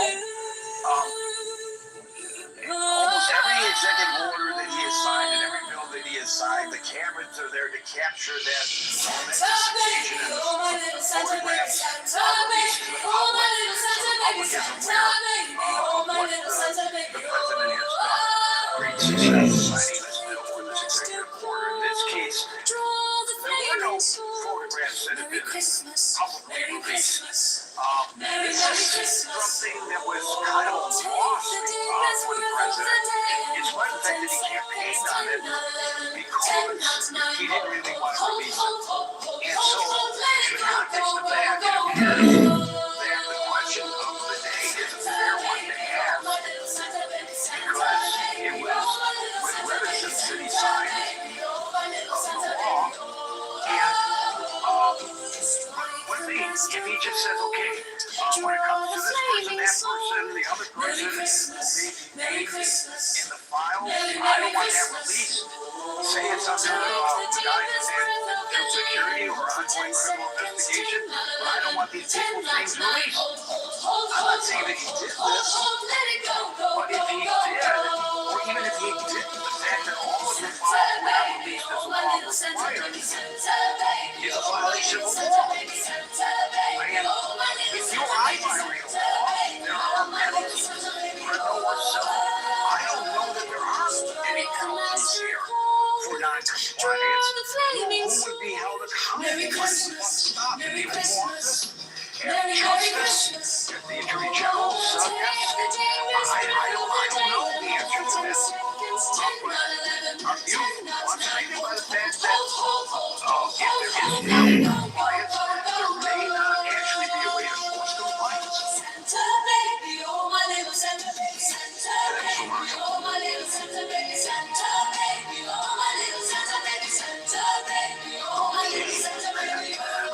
Marshall on the way here. Scott, Gary, I mean, this is kind of the system where, about the people that are saying, like, if the president is accountable, and the president breaks the law, the only recourse we really have is impeachment. Right? I mean, that's it. I mean, the Justice Department has said we don't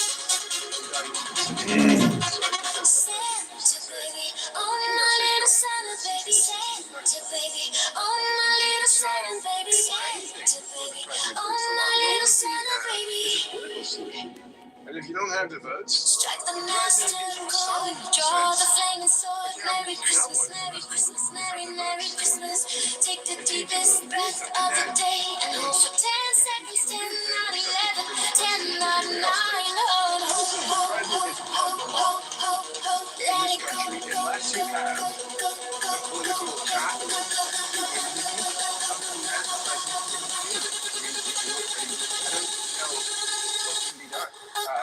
So there, I mean, on that, that's the constitutional remedy, which basically, it's so hard to get a conviction, especially in a partisan age. I mean, so functionally, the president in these days would just say,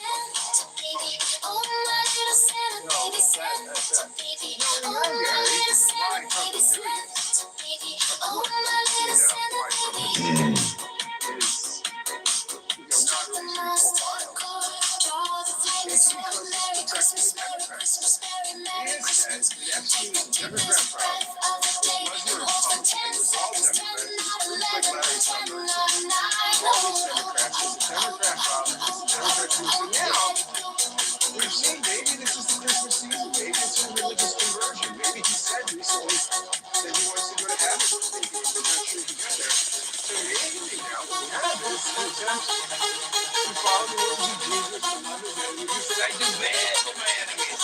And now he's changing his state. He's obviously trying to protect his friends, the Democrats. Because we know something the Democrats do. So we must be covering up for the Democratic Congress as much as surprised if the Republican loyalists and MAGA. I mean, Trump is in the tank for the Democrats. I don't know how my MAGA friends feel. It's for Trump. Running to the Democrats.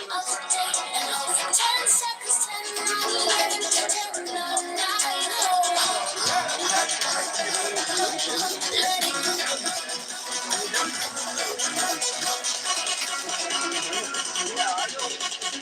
don't know what we've seen in I don't know. It'd be interesting to see if we have any of our friends here who are Trump supporters and devotees, what their opinion would be. But Gary, that's my story, my friend, and I'm sticking to it. Well, I know you say that a little bit facetiously, but you're actually absolutely right in your facetiousness that the president has said that this is a Democratic issue and not a Republican issue, as if sexual impropriety is a partisan issue. By the way, if you ever wanted to see what Bill Clinton looks like in a bathing suit,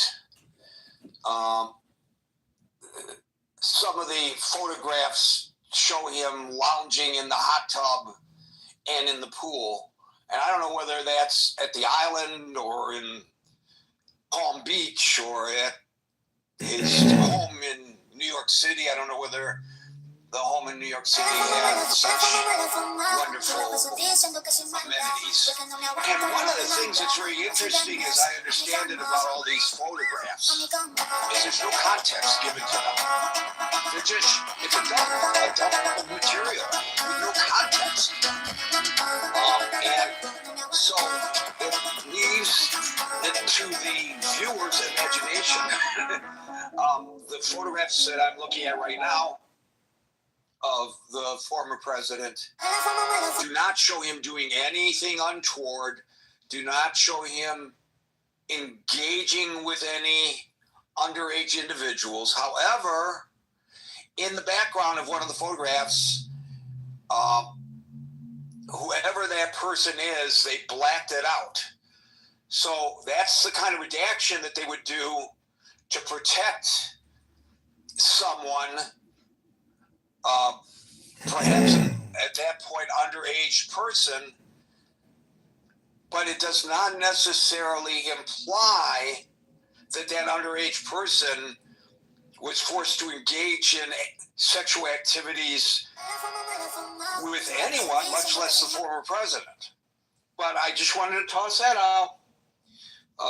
We do have, and you can find it online right now, photographs of Bill Clinton in a bathing suit, with Jeffrey Epstein in a bathing suit next to him, or in close proximity to him. All right, as more stuff comes to light during the ensuing gathering here today, I will bring you breaking news, because that's my job, ladies and gentlemen, to bring you breaking news such as this.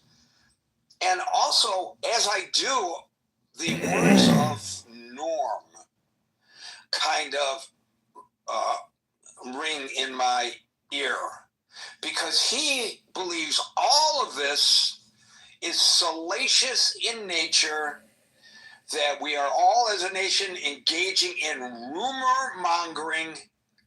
We are wagging our tongues over something that has not been proven, other than the activities of Maxwell. Mister, your microphone's stuck on. Thank you. The convictions of Epstein and Maxwell. Other than that, nobody has been charged, much less convicted of anything. So I will ask myself, or ask ourselves collectively, are we engaging in salacious rumoring, gossip mongering, or is this really a matter of such national import and in the public interest as we claim that it is? Something for us to just self-evaluate. Howard, followed by Ben. Yeah, hey, Gary. I thought Marshall pretty much summed it up pretty well. Question for you. How many documents, is it the hundreds of thousands have been released today? I don't know the exact number. All I know is that they say it's a trove, a huge number, and there's more to come. So from an accountability point of view, someone has to explain why wasn't everything else that should have been released released by the deadline? I think that's a fair question. As it relates to what you just talked about, that's an example, I believe. I mean, there are real victims here. There are people who've been convicted, including Jeffrey Epstein himself. Real crimes happened. People's lives have forever been changed. So for someone to just think it's salacious, that just shows you how limited one's critical thinking skills may be. And I'll leave it there, Gary. Thanks. Thank you, and I'll get the number. I'll find that because I'm sure it's been published somewhere. Thank you, Howard. Ben, followed by Hermes. Thank you, Gary. I really appreciate it. As somebody who I'll say straight up that I voted for Trump in the last election. I'll say this: anyone found guilty in a court of law of sex crimes, especially those against minors, should experience the full weight of the law. Obviously, right? I think we can all agree on that. Those present on the stage, in the audience, everybody, we can all agree on that simple fact. I think my explanation for this entire thing, to answer your title of the room, do I think that he's necessarily covering anything up? I don't necessarily think so. I think based on what I've read, and admittedly, I haven't seen every single piece of evidence. Obviously, with these new files dropping, it's hard to stay on top of literally every single piece of evidence. My general gut feeling of this entire thing was Donald Trump was somebody who values above all his personal image, right? He has literal buildings with his name on those buildings. Like, he is so incredibly worried about his image. I think he's somewhat aware of the fact that, or he certainly thinks that certain things will tarnish his name, other things won't. I think hanging out with actresses and actors and that kind of thing, or rubbing shoulders with certain people, I think he doesn't worry about will tarnish his image. And I think hanging out with pedophiles is something that he is worried about will tarnish his image, right? So I think he spent a lot of time with Epstein, and I either wasn't aware that he was a pedophile or turned a blind eye to it. And then once it became an issue, you obviously saw him kick him out of Mar-a-Lago, et cetera, et cetera. So, that's my general feelings towards this thing is I think Trump is worried that his name is going to get smeared with this guy and associated with him in much the same way that I think if Bill Clinton, or even Hillary Clinton to some degree, but certainly Bill Clinton was to, and obviously I know that he's very old, but if Bill Clinton was to run for a public office right now, I think that his image is very much tarnished by this stuff. So I personally think that, again, if Trump's guilty of anything, I'm more than happy to watch him hang for it, metaphorically speaking, in the sense of doing his time or whatever. I have no issue with that whatsoever. Pedophiles are, whatever. No issue with that whatsoever. It just, his actions don't necessarily strike me as somebody who's trying to cover up anything, but more to just simply protect the Trump brand. I think that that's more important to him than literally anything else. How do you reconcile that fact that, and to answer, asking you this question, I will answer Howard's. There are hundreds of thousands, according to the government, that's the terminology that they use, of documents released, hundreds of thousands. Clearly, those hundreds of thousands of documents are not all about Trump. So why would he been so concerned all of that, especially if, in fact, the White House is accurate in saying there's no smoking gun pointing at the president? You still hold that he's protecting all of these other people's images because that's necessary in order to protect his own? Is that basically your argument? I think that his name is littered throughout this thing because I think that Jeffrey Epstein was somebody who clearly loved to rub shoulders with prominent people. And you can say, oh, he did it to, get people on board for, to engage with these young girls, or whatever the motive may have been. And I bet you, if I was a betting man, I would say that Trump's name is littered throughout these entire documents. But I also, again, if I'm proven wrong, then I'm more than happy to recant this. I think that Trump just doesn't want that stuff out there because he just doesn't want his name to get tarnished. And I think at this point, he's just kind of like, I saw a tone and a shift in the past few weeks with the president in regard to these documents, in the sense that I feel like he was a lot more reluctant in the beginning because, again, I just don't think he wants his name tarnished. I don't think he's trying to protect Democrats. I don't think he's trying to protect Republicans. I think it's literally all about his name and his image, and he just doesn't want this thing to drag out and drag out and drag out into the midterms, et cetera, et cetera. And above all, not necessarily that he cares that much about the midterms, but again, it's all about protecting the Trump name, the Trump brand. I think that's really, I really do think that that's all he cares about. Thank you for that, Ben. Marshall, did you want to interject? All I was simply going to say was, I think I agree with that. I think I agree with that take that he is overly worried about his own image. And that I think if we look back at both his life as a TV personality and his first term as president, we see somebody extremely worried about their own brand in ways that are not always helpful for the country or healthy for the country. But I really kind of jive with that he wants to protect his own image. I've never thought to myself, God, he did with little kids. I haven't seen any evidence to substantiate that. I know other people did think he did, but I really do think protecting his own image, being selfish.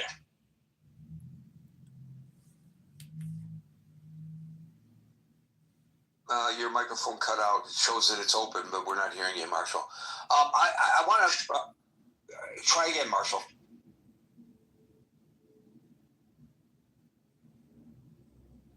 No, your microphone, your audio cut out completely there. I just want to direct people's attention to a couple of comments in the main chat, which is linked above. Yasi writes, I'm skipping through it at the moment. Insane redactions, and it's voluminous. And that's followed by a comment from William,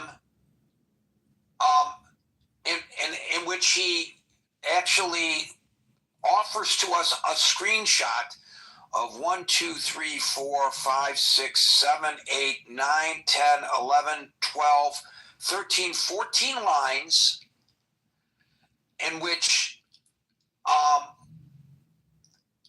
the only thing that is not redacted is Donald Trump is, the next line, the, 2 lines down, most, 2 lines down, innocent. Oh, this is funny. I thought it was real. Now I realize as I read it, it's not real. It's not real. But it is funny. I really thought you had screenshotted something that was heavily redacted. Thank you, Ben. And we'll now go to, I'm gullible, Raid, followed by Double. Hey, Gary, I'm looking right now at the Department of Justice website, and I'm searching for terms like receipts, invoices, pictures, and it is an incredible data dump. This is the information that was taken during his first trial. There's a lot of risque photos even. I don't think that they even know exactly how much information they've released, meaning that there are telephone numbers and photographs that have never been seen. Jeffrey Epstein photographed his entire life. These are all Kodak photos. What's on the CDs? Nobody actually prints photos anymore, but Jeffrey was obsessed with filming his life. And you could say many vain, egotistical people do that. And it's a little bit like Nixon and recording all the conversations, which ended up getting you in trouble. And this data dump, and you have to get in line on the website, and then you can go in and search for whatever term you want. But if you just type in pictures, you are going to see things that you can't believe. Very powerful people. It's unbelievable. And we're talking about like the microfiche, the small photos, and hundreds of pages. It is so much information, and it's such an in-depth look into his lifestyle, his activities. Again, this was all the information seized by the police and the FBI that was returned. And so you can't believe, I'm looking at things right now that you can't believe, like chateaus and castles. We're talking about the most luxurious lifestyle and quite a bunch of photographs. So it's unbelievable, the volume. You have to, the link is on drudgereport.com if you want to search it. And I'm having a lot of fun looking at this right now. So you can't believe the photos in here.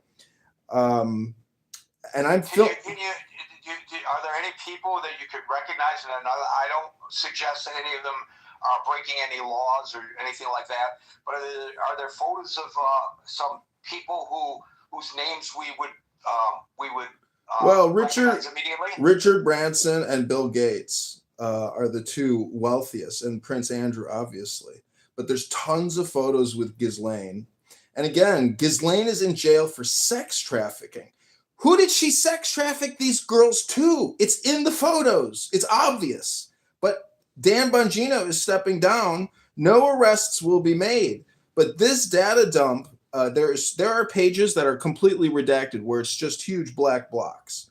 So even in the photographs with the microfiche, there's all kinds of black boxes, which is unbelievable. What's the point of blurring out everybody except for Jeffrey? So there's so much information that's withheld, but nonetheless, this is a real treasure trove for investigators, and people are obsessed with this case because of the domestic espionage implications.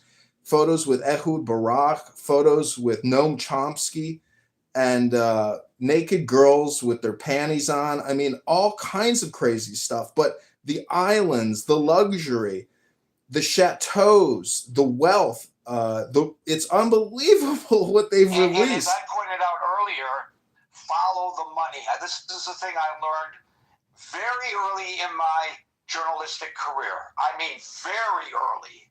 I was taught by two auditors, one a CPA, how to follow the money. That's how you prove or disprove an allegation when a story is brought to you as an investigative reporter.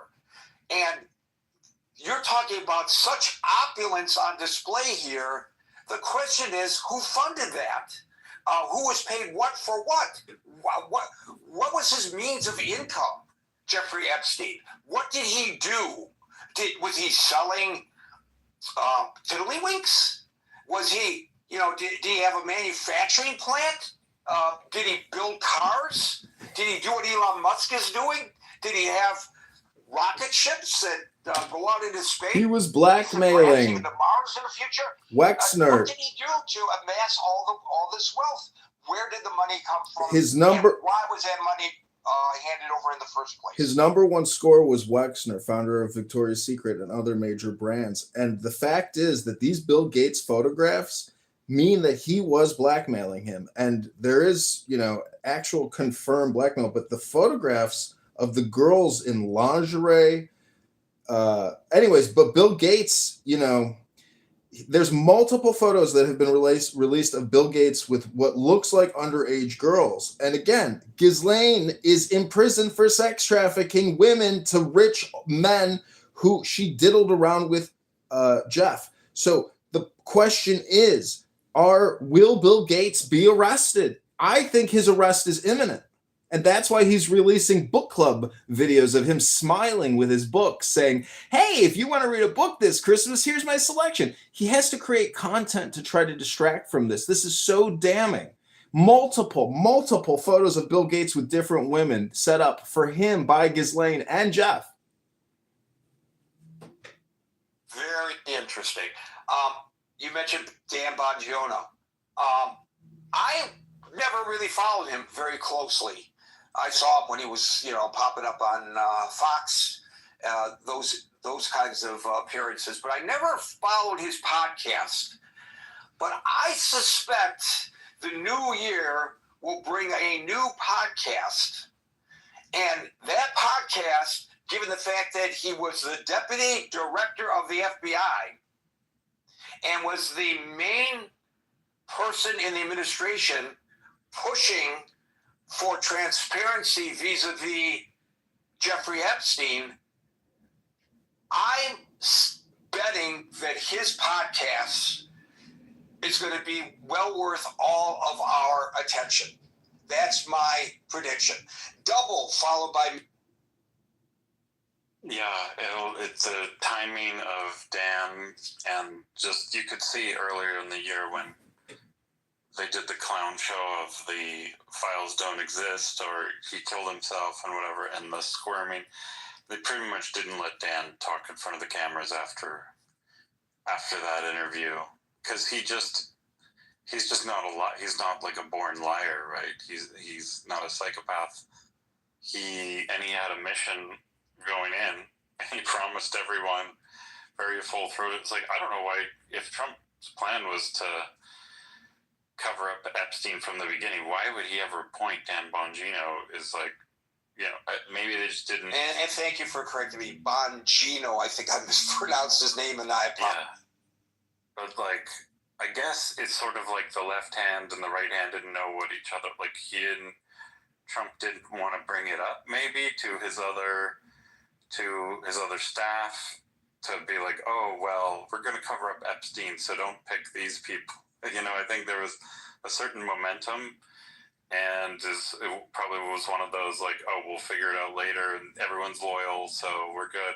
And in fairness, even despite all this, Dan Bongino still showed incredible loyalty given who he is and what the circumstances.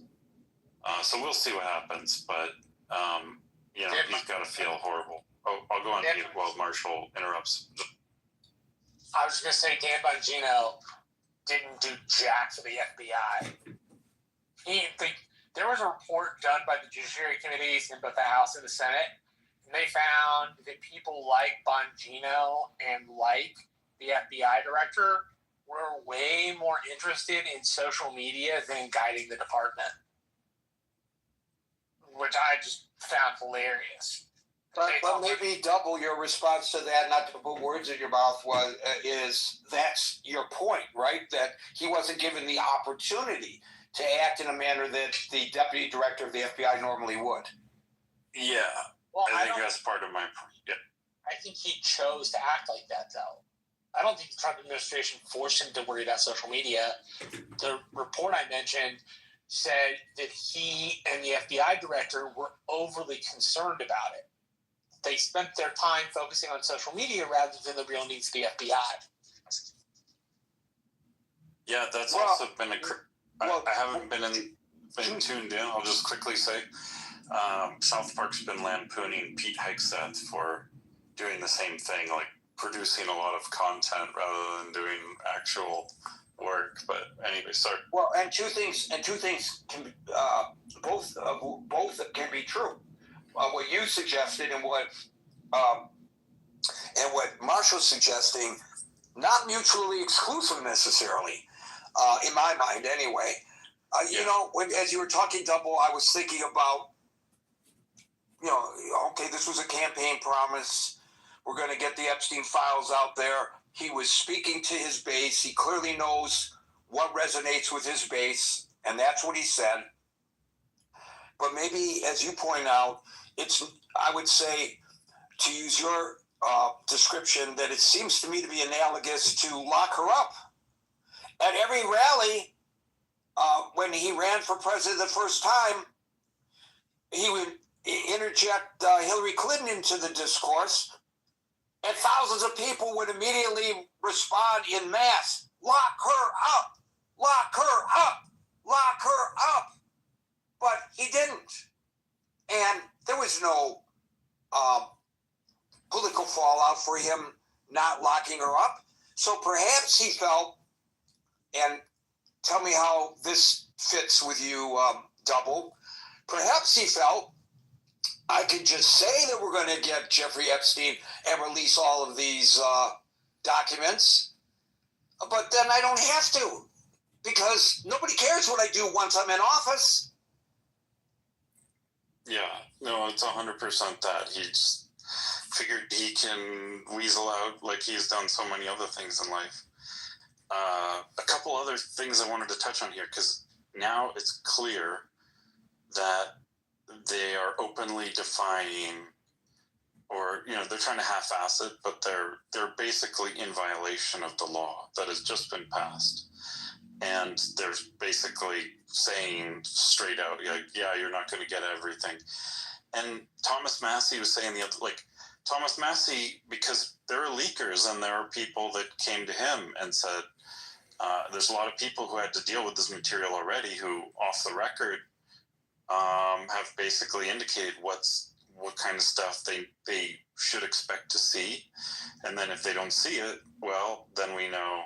So in a way, we have to credit the administration for being transparent about the fact that they're in violation, rather than pretending like, oh, we released everything, and then having this whole, well, actually you did, this whole fight, because it's more just they're being straight up about it. And as someone said, impeachment's the only avenue now, and we have to wait for a new administration or something. But this is just what we're dealing with. And it was pretty clear to me when, okay, there's two other things I want to bring up, and I'll try to be succinct. But when you had this preference cascade in Congress, because you had no one, very few, only the fringe people, including Massey, really wanted to get this stuff released. Neither of the mainstream people from either party wanted this stuff released, and we can get into maybe why. But, then there was a preference cascade where everyone's like, oh, well, I'm not going to be there was the one guy who opposed, releasing all the info, which is funny, but no one wanted to, once the preference cascade happened, no one wanted to be that guy. And then even Trump flipped from being like, oh, well, yeah, don't, everybody don't do it, to, yes, everybody should sign this bill. But of course, he just made the calculation like, well, yeah, we're just not going to follow it, right? We're going to signal, we're going to play this game, but then we're just not going to do it because there's something he's hiding. But what he's hiding, and my speculation from the beginning, Gary, if you look at so many of the people involved and the level of sophistication and all this stuff, it's pretty clear. And the word that I don't think you've said in this room yet, that always amazes me how it just gets memory hold, is Israel, right? And I think that's the thing it's the only thing that lines up for me as to how we've had across multiple administrations. I'll go on mute while I'm being interrupted. No, I'm just asking. Is he in the Matrix? Or is yeah, he's having trouble. You're having trouble making the trip there, Marshall.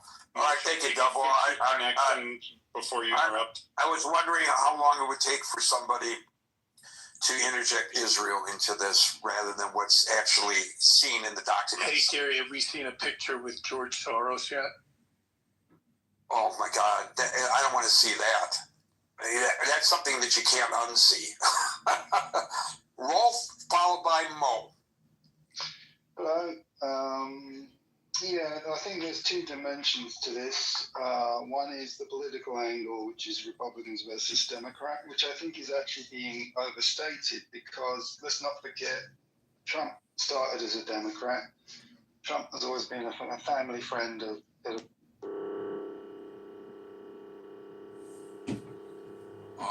You should go on Do Not Disturb because now that you're getting a phone call, we can't hear you. I'm going to mute Rolf and leave him up on the stage and try to get back to him later. We're going to Mo, followed by William. By the way, I got distracted by the previous caller's interjection of Israel into the discussion. I wonder how this reflects on the number of the Palestinian babies that were killed. I guess that's the next dots to connect somehow through all of this. There is another level of accountability that probably is soon to come. And William, I think, is an attorney. Merrill is in the legal profession. They can correct me if I'm wrong about this. But if, in fact, the Democratic members of the Oversight Committee go to court to claim that the Justice Department violated the law by not releasing the documents, and if, in fact, the judge directs the U.S. attorneys who are representing the government at that hearing to release those documents forthwith, and those documents are not released forthwith, then you're dealing with an officer of the court who defied a judge's direction. I don't know whether they are indemnified because it's not them, even though it's their department, but it's those who they are representing in court, or whether under these kind of circumstances, since it's their department that they are representing, when appearing before the judge, if they are not in compliance, does that put them in legal or at least jeopardy with the bar? Are their licenses potentially going to be suspended? And with that in mind, what's their demeanor going to be before the court? And what effect will they have on getting Pam Bondi if that scenario were to occur to comply? There may be some kind of a judgment day coming, and it might go as high as the Attorney General of the United States, whose own legal standing with the bar might be in jeopardy here. I don't know, but it's just, people are talking about accountability, myself included. I'm just wondering out loud about that. I could be way off base. I'm very curious about the answer to those questions. Mo, followed by William. Hello, guys. Thanks, Gary. I appreciate the room, everyone in here. I just want to answer the question, first and foremost. Is the White House covering up the Epstein files? I think it's pretty in your face that they are. It wouldn't have taken months for Adelina Grijalda to be sworn in her seat. But, when it's a Republican, it can take a lunch, so I think they purposefully try to stall this as much as they can. And when it comes to some of the legal ramifications that we are talking about here, it's very real, right? Because the DOJ was ordered to release all of the files, but according to Todd Blanche today, we know that they're going to release them on a rolling basis. So either way, I think the Todd Blanche, Pam Bondi, the entire Justice Department, really, they might be in some serious legal trouble. I'm not a legal expert. This is just the information that we all have, right? But I think the White House is covering this up. I think it's in your face. And honestly, I've had a little peruse through some of the files that have come out, some of the pictures. And honestly, I'm really shocked.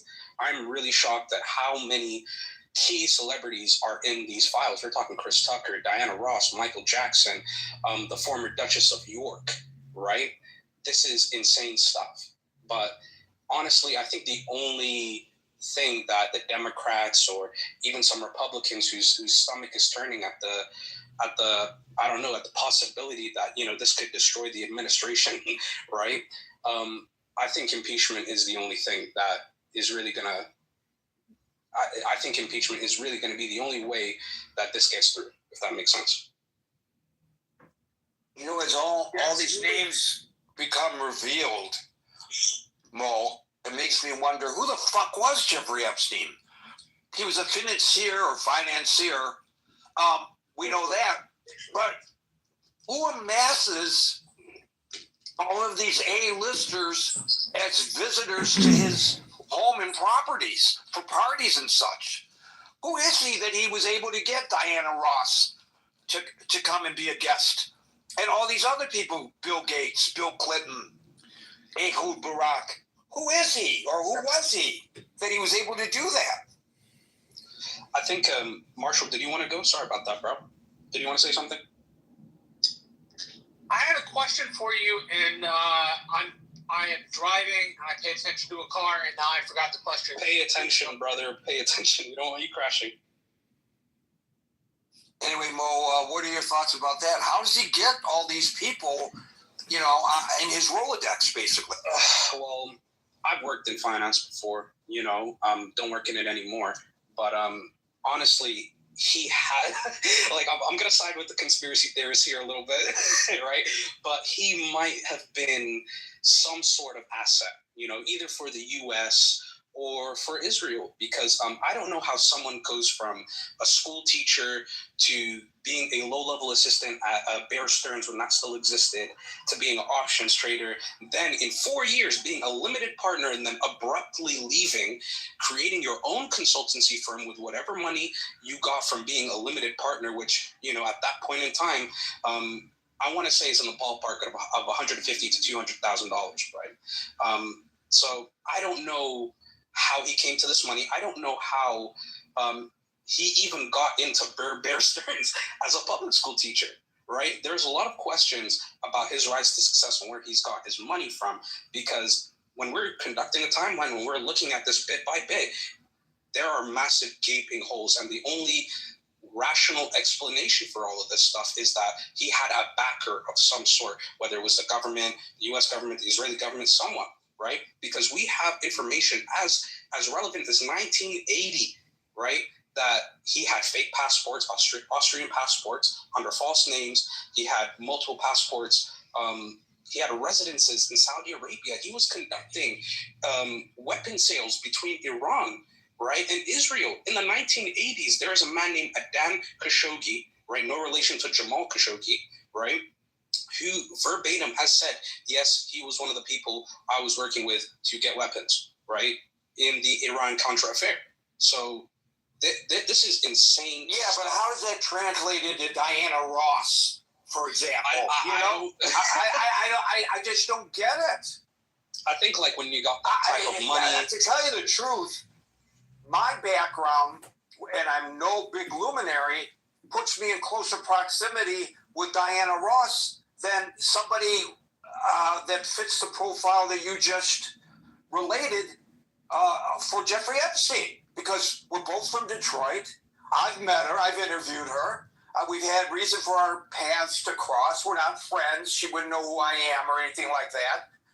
But I was in the media in Detroit. My name was known. If I wanted to parlay that, if I were a celebrity collector, I probably could have made an attempt, and I don't know whether I would have been successful. It would have made sense. You could connect the dots. Gary's a reporter in Detroit. He covers Diana Ross, and they became friendly, and they socialized together. Jeffrey Epstein, and I'm only using her as an example because you mentioned her name. What does his alleged relationship to the CIA or MI6 or Mossad have to do with people like that? All these other folks whose names are already popping up as having appeared in all these photographs that were released an hour and a half ago or 2 hours ago now. How does somebody fitting the profile that you just described, I mean, even if, as you are suggesting, some international or government agency or multiple government agencies cultivated him as an asset, how does he get all these people to just come to his house and to his island at the snap of a finger? Who is he to amass these individuals? It doesn't, on the surface, for those of us who are not making $200,000, much less the millions that he made, right. It's hard for us to really, I think, fathom how that came to be.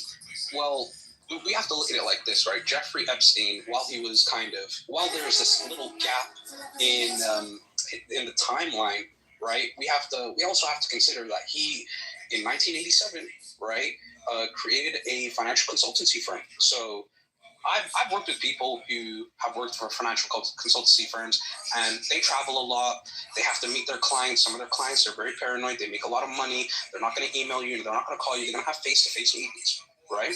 So when you're a financial consultant and, you're basically advising people who have money, where does that money come from? Who cares? Sports, entertainment, government contract, it doesn't matter, right? So being a financial advisor, right, being an asset manager, right, I think maybe he was managing some of their assets or wooing them in order to pay for their assets. I think that's where. That's a logical response to my question. Thank you. Well, that's a good response. William followed by Merrill. Gary, hey everybody else. First of all, this has the smell of like a Russian-style compromise operation.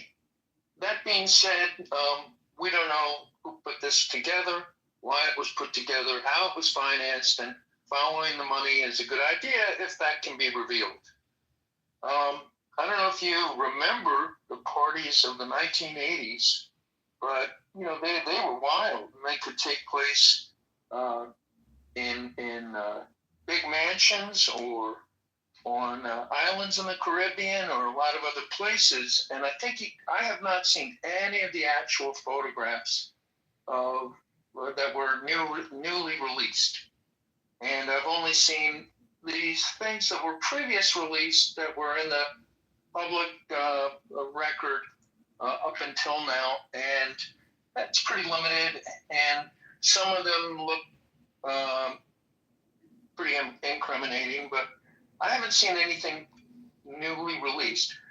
You can have your name appear as being in these files and not necessarily be guilty of diddling some child. Absolutely true. But as one of our previous callers suggested, Maxwell was convicted of sex trafficking, and she had to be trafficking these kids to someone.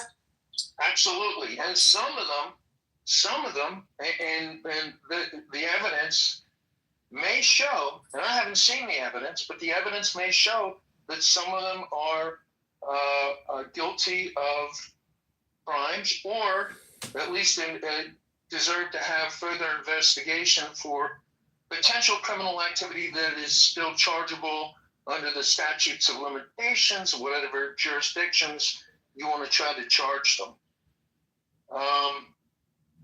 And I don't know. But you know what? The various government investigative agencies, whether they're state or federal, have had ample opportunity, if in fact there are people who deserve to be charged, to take action, and they haven't. That suggests that they're covering up for somebody. And the whole way that Epstein himself was prosecuted and then first given a sweetheart deal and then prosecuted federally on some other grounds and ends up dead in his prison cell. The whole thing stinks.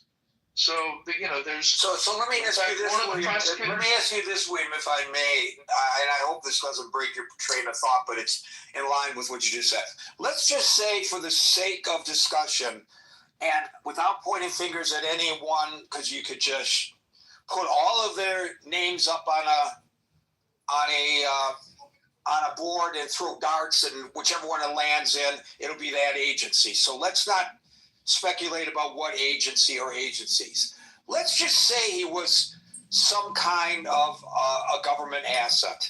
And let's say that primarily he was a government asset for the United States of America. And that certain associations he had deserve protection under the question of national security, which in fact this law allows the redaction of any information that could affect national security, which gives rise to the implication anyway that the drafters of that legislation recognized that that was a possibility, that there were national security concerns involving Jeffrey Epstein. Do, in your mind, those potential national security concerns outweigh the responsibility of the government to prosecute somebody for sex trafficking and to prosecute those who participated in that sex trafficking? Well, first of all, I would have to look at the evidence sort of, on a piece-by-piece basis, to actually see what it shows and see what's going on. And I haven't had that opportunity. However, that's the type of thing that a judge should have the opportunity to weigh. and the fact that people may have been pressured not to prosecute on some vague notions of national security, that is suspect. So the fact that it's been, who are they supposed to turn these documents over to? Congress? Or the American people, the American people, which is what they're doing. Directly, or is it going to no, directly to the American people. It's online right now. You could go look at it right now. It's all there, at least all that they released today. You could see it just as easily as any member of the Oversight Committee could see it. In fact, the members of the Oversight Committee, they have documents that were provided to them directly by the estate under congressional subpoena, but they're getting the first look at this just like you and I are getting the first look at it right now. So if somebody is directed to release all documents, and some of them are not released on the basis of some law, some national security law or whatever, they need to produce a detailed sheet, line by line, stating, and I forget what it's called, but stating what's been withheld and the basis for withholding it, so that can be further reviewed. And I haven't looked at the documents, I haven't looked at the links to see what was released and what was not, and I haven't looked to see if any such withholding sheets for any basis have been proffered by the Department of Justice, who was directed to release these things. Right, but it hasn't come before a court yet. So you're getting ahead of yourself. But I mean, the document withholding what was directed to have been released should be made public. It doesn't have to release all the information, but that XYZ was held.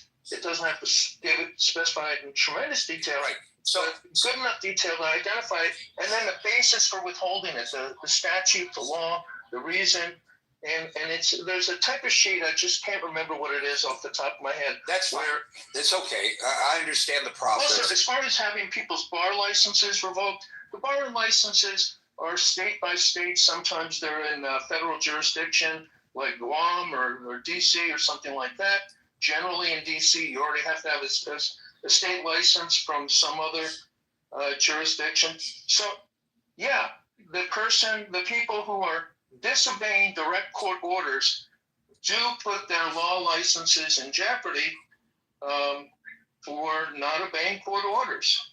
And that is something that's down the line. Rudy Giuliani got disbarred for not obeying court orders. So, there are different levels of consequences. They are not easy proceedings. It's very hard to pull somebody's law license. There has to be pretty good evidence, but, we'll see. Scott, are you jumping in there? Your mic's open. Accidental mic open. That's okay. So, William, let me ask the same question I asked, but pose it a little differently as a hypothetical. Hypothetically, if the United States government was using Jeffrey Epstein, I am not accepting messages while moderating. Do people do this just in order to interrupt the discussion? I think so. Let's just say hypothetically, William, that the United States government, and I'm not alleging this, I'm just asking hypothetically. Let's say hypothetically, the United States government was using Jeffrey Epstein as an asset to gain information and to exert influence on people by putting them in compromising positions, which may be the case here, not saying that it is. Do those national security concerns outweigh the desire or the need for us as a society to prosecute people who were purveyors of sex with underage girls? It would depend on a case-by-case basis, but the safety mechanism would be those kinds of sheets, which would specify. No. I'm sorry, William. There's a yes or a no response to that question, and you may not be prepared to answer it, and nobody's saying that you have to answer it. But I think there's a yes or no answer to that question. I don't think it's case specific. Either it's acceptable in the way we run our government to put people in compromising positions in order to, under the hypothetical, to procure information or to influence them or their governments by blackmailing them with underage girls. The answer is no. The answer is no, based on the fact that Ghislaine Maxwell was already prosecuted and convicted with these types of documents, and it did not present a breach of national security. Because they never revealed what would have to be revealed if it comes out that such and such government official of such and such nation engaged in sex with a child, and then some consideration was given to the United States for our national security purposes shortly thereafter. That never came out, something like that, in the Maxwell case, but it might come out in the case of the quote-unquote gentlemen who were purveyors of who she was sex trafficking.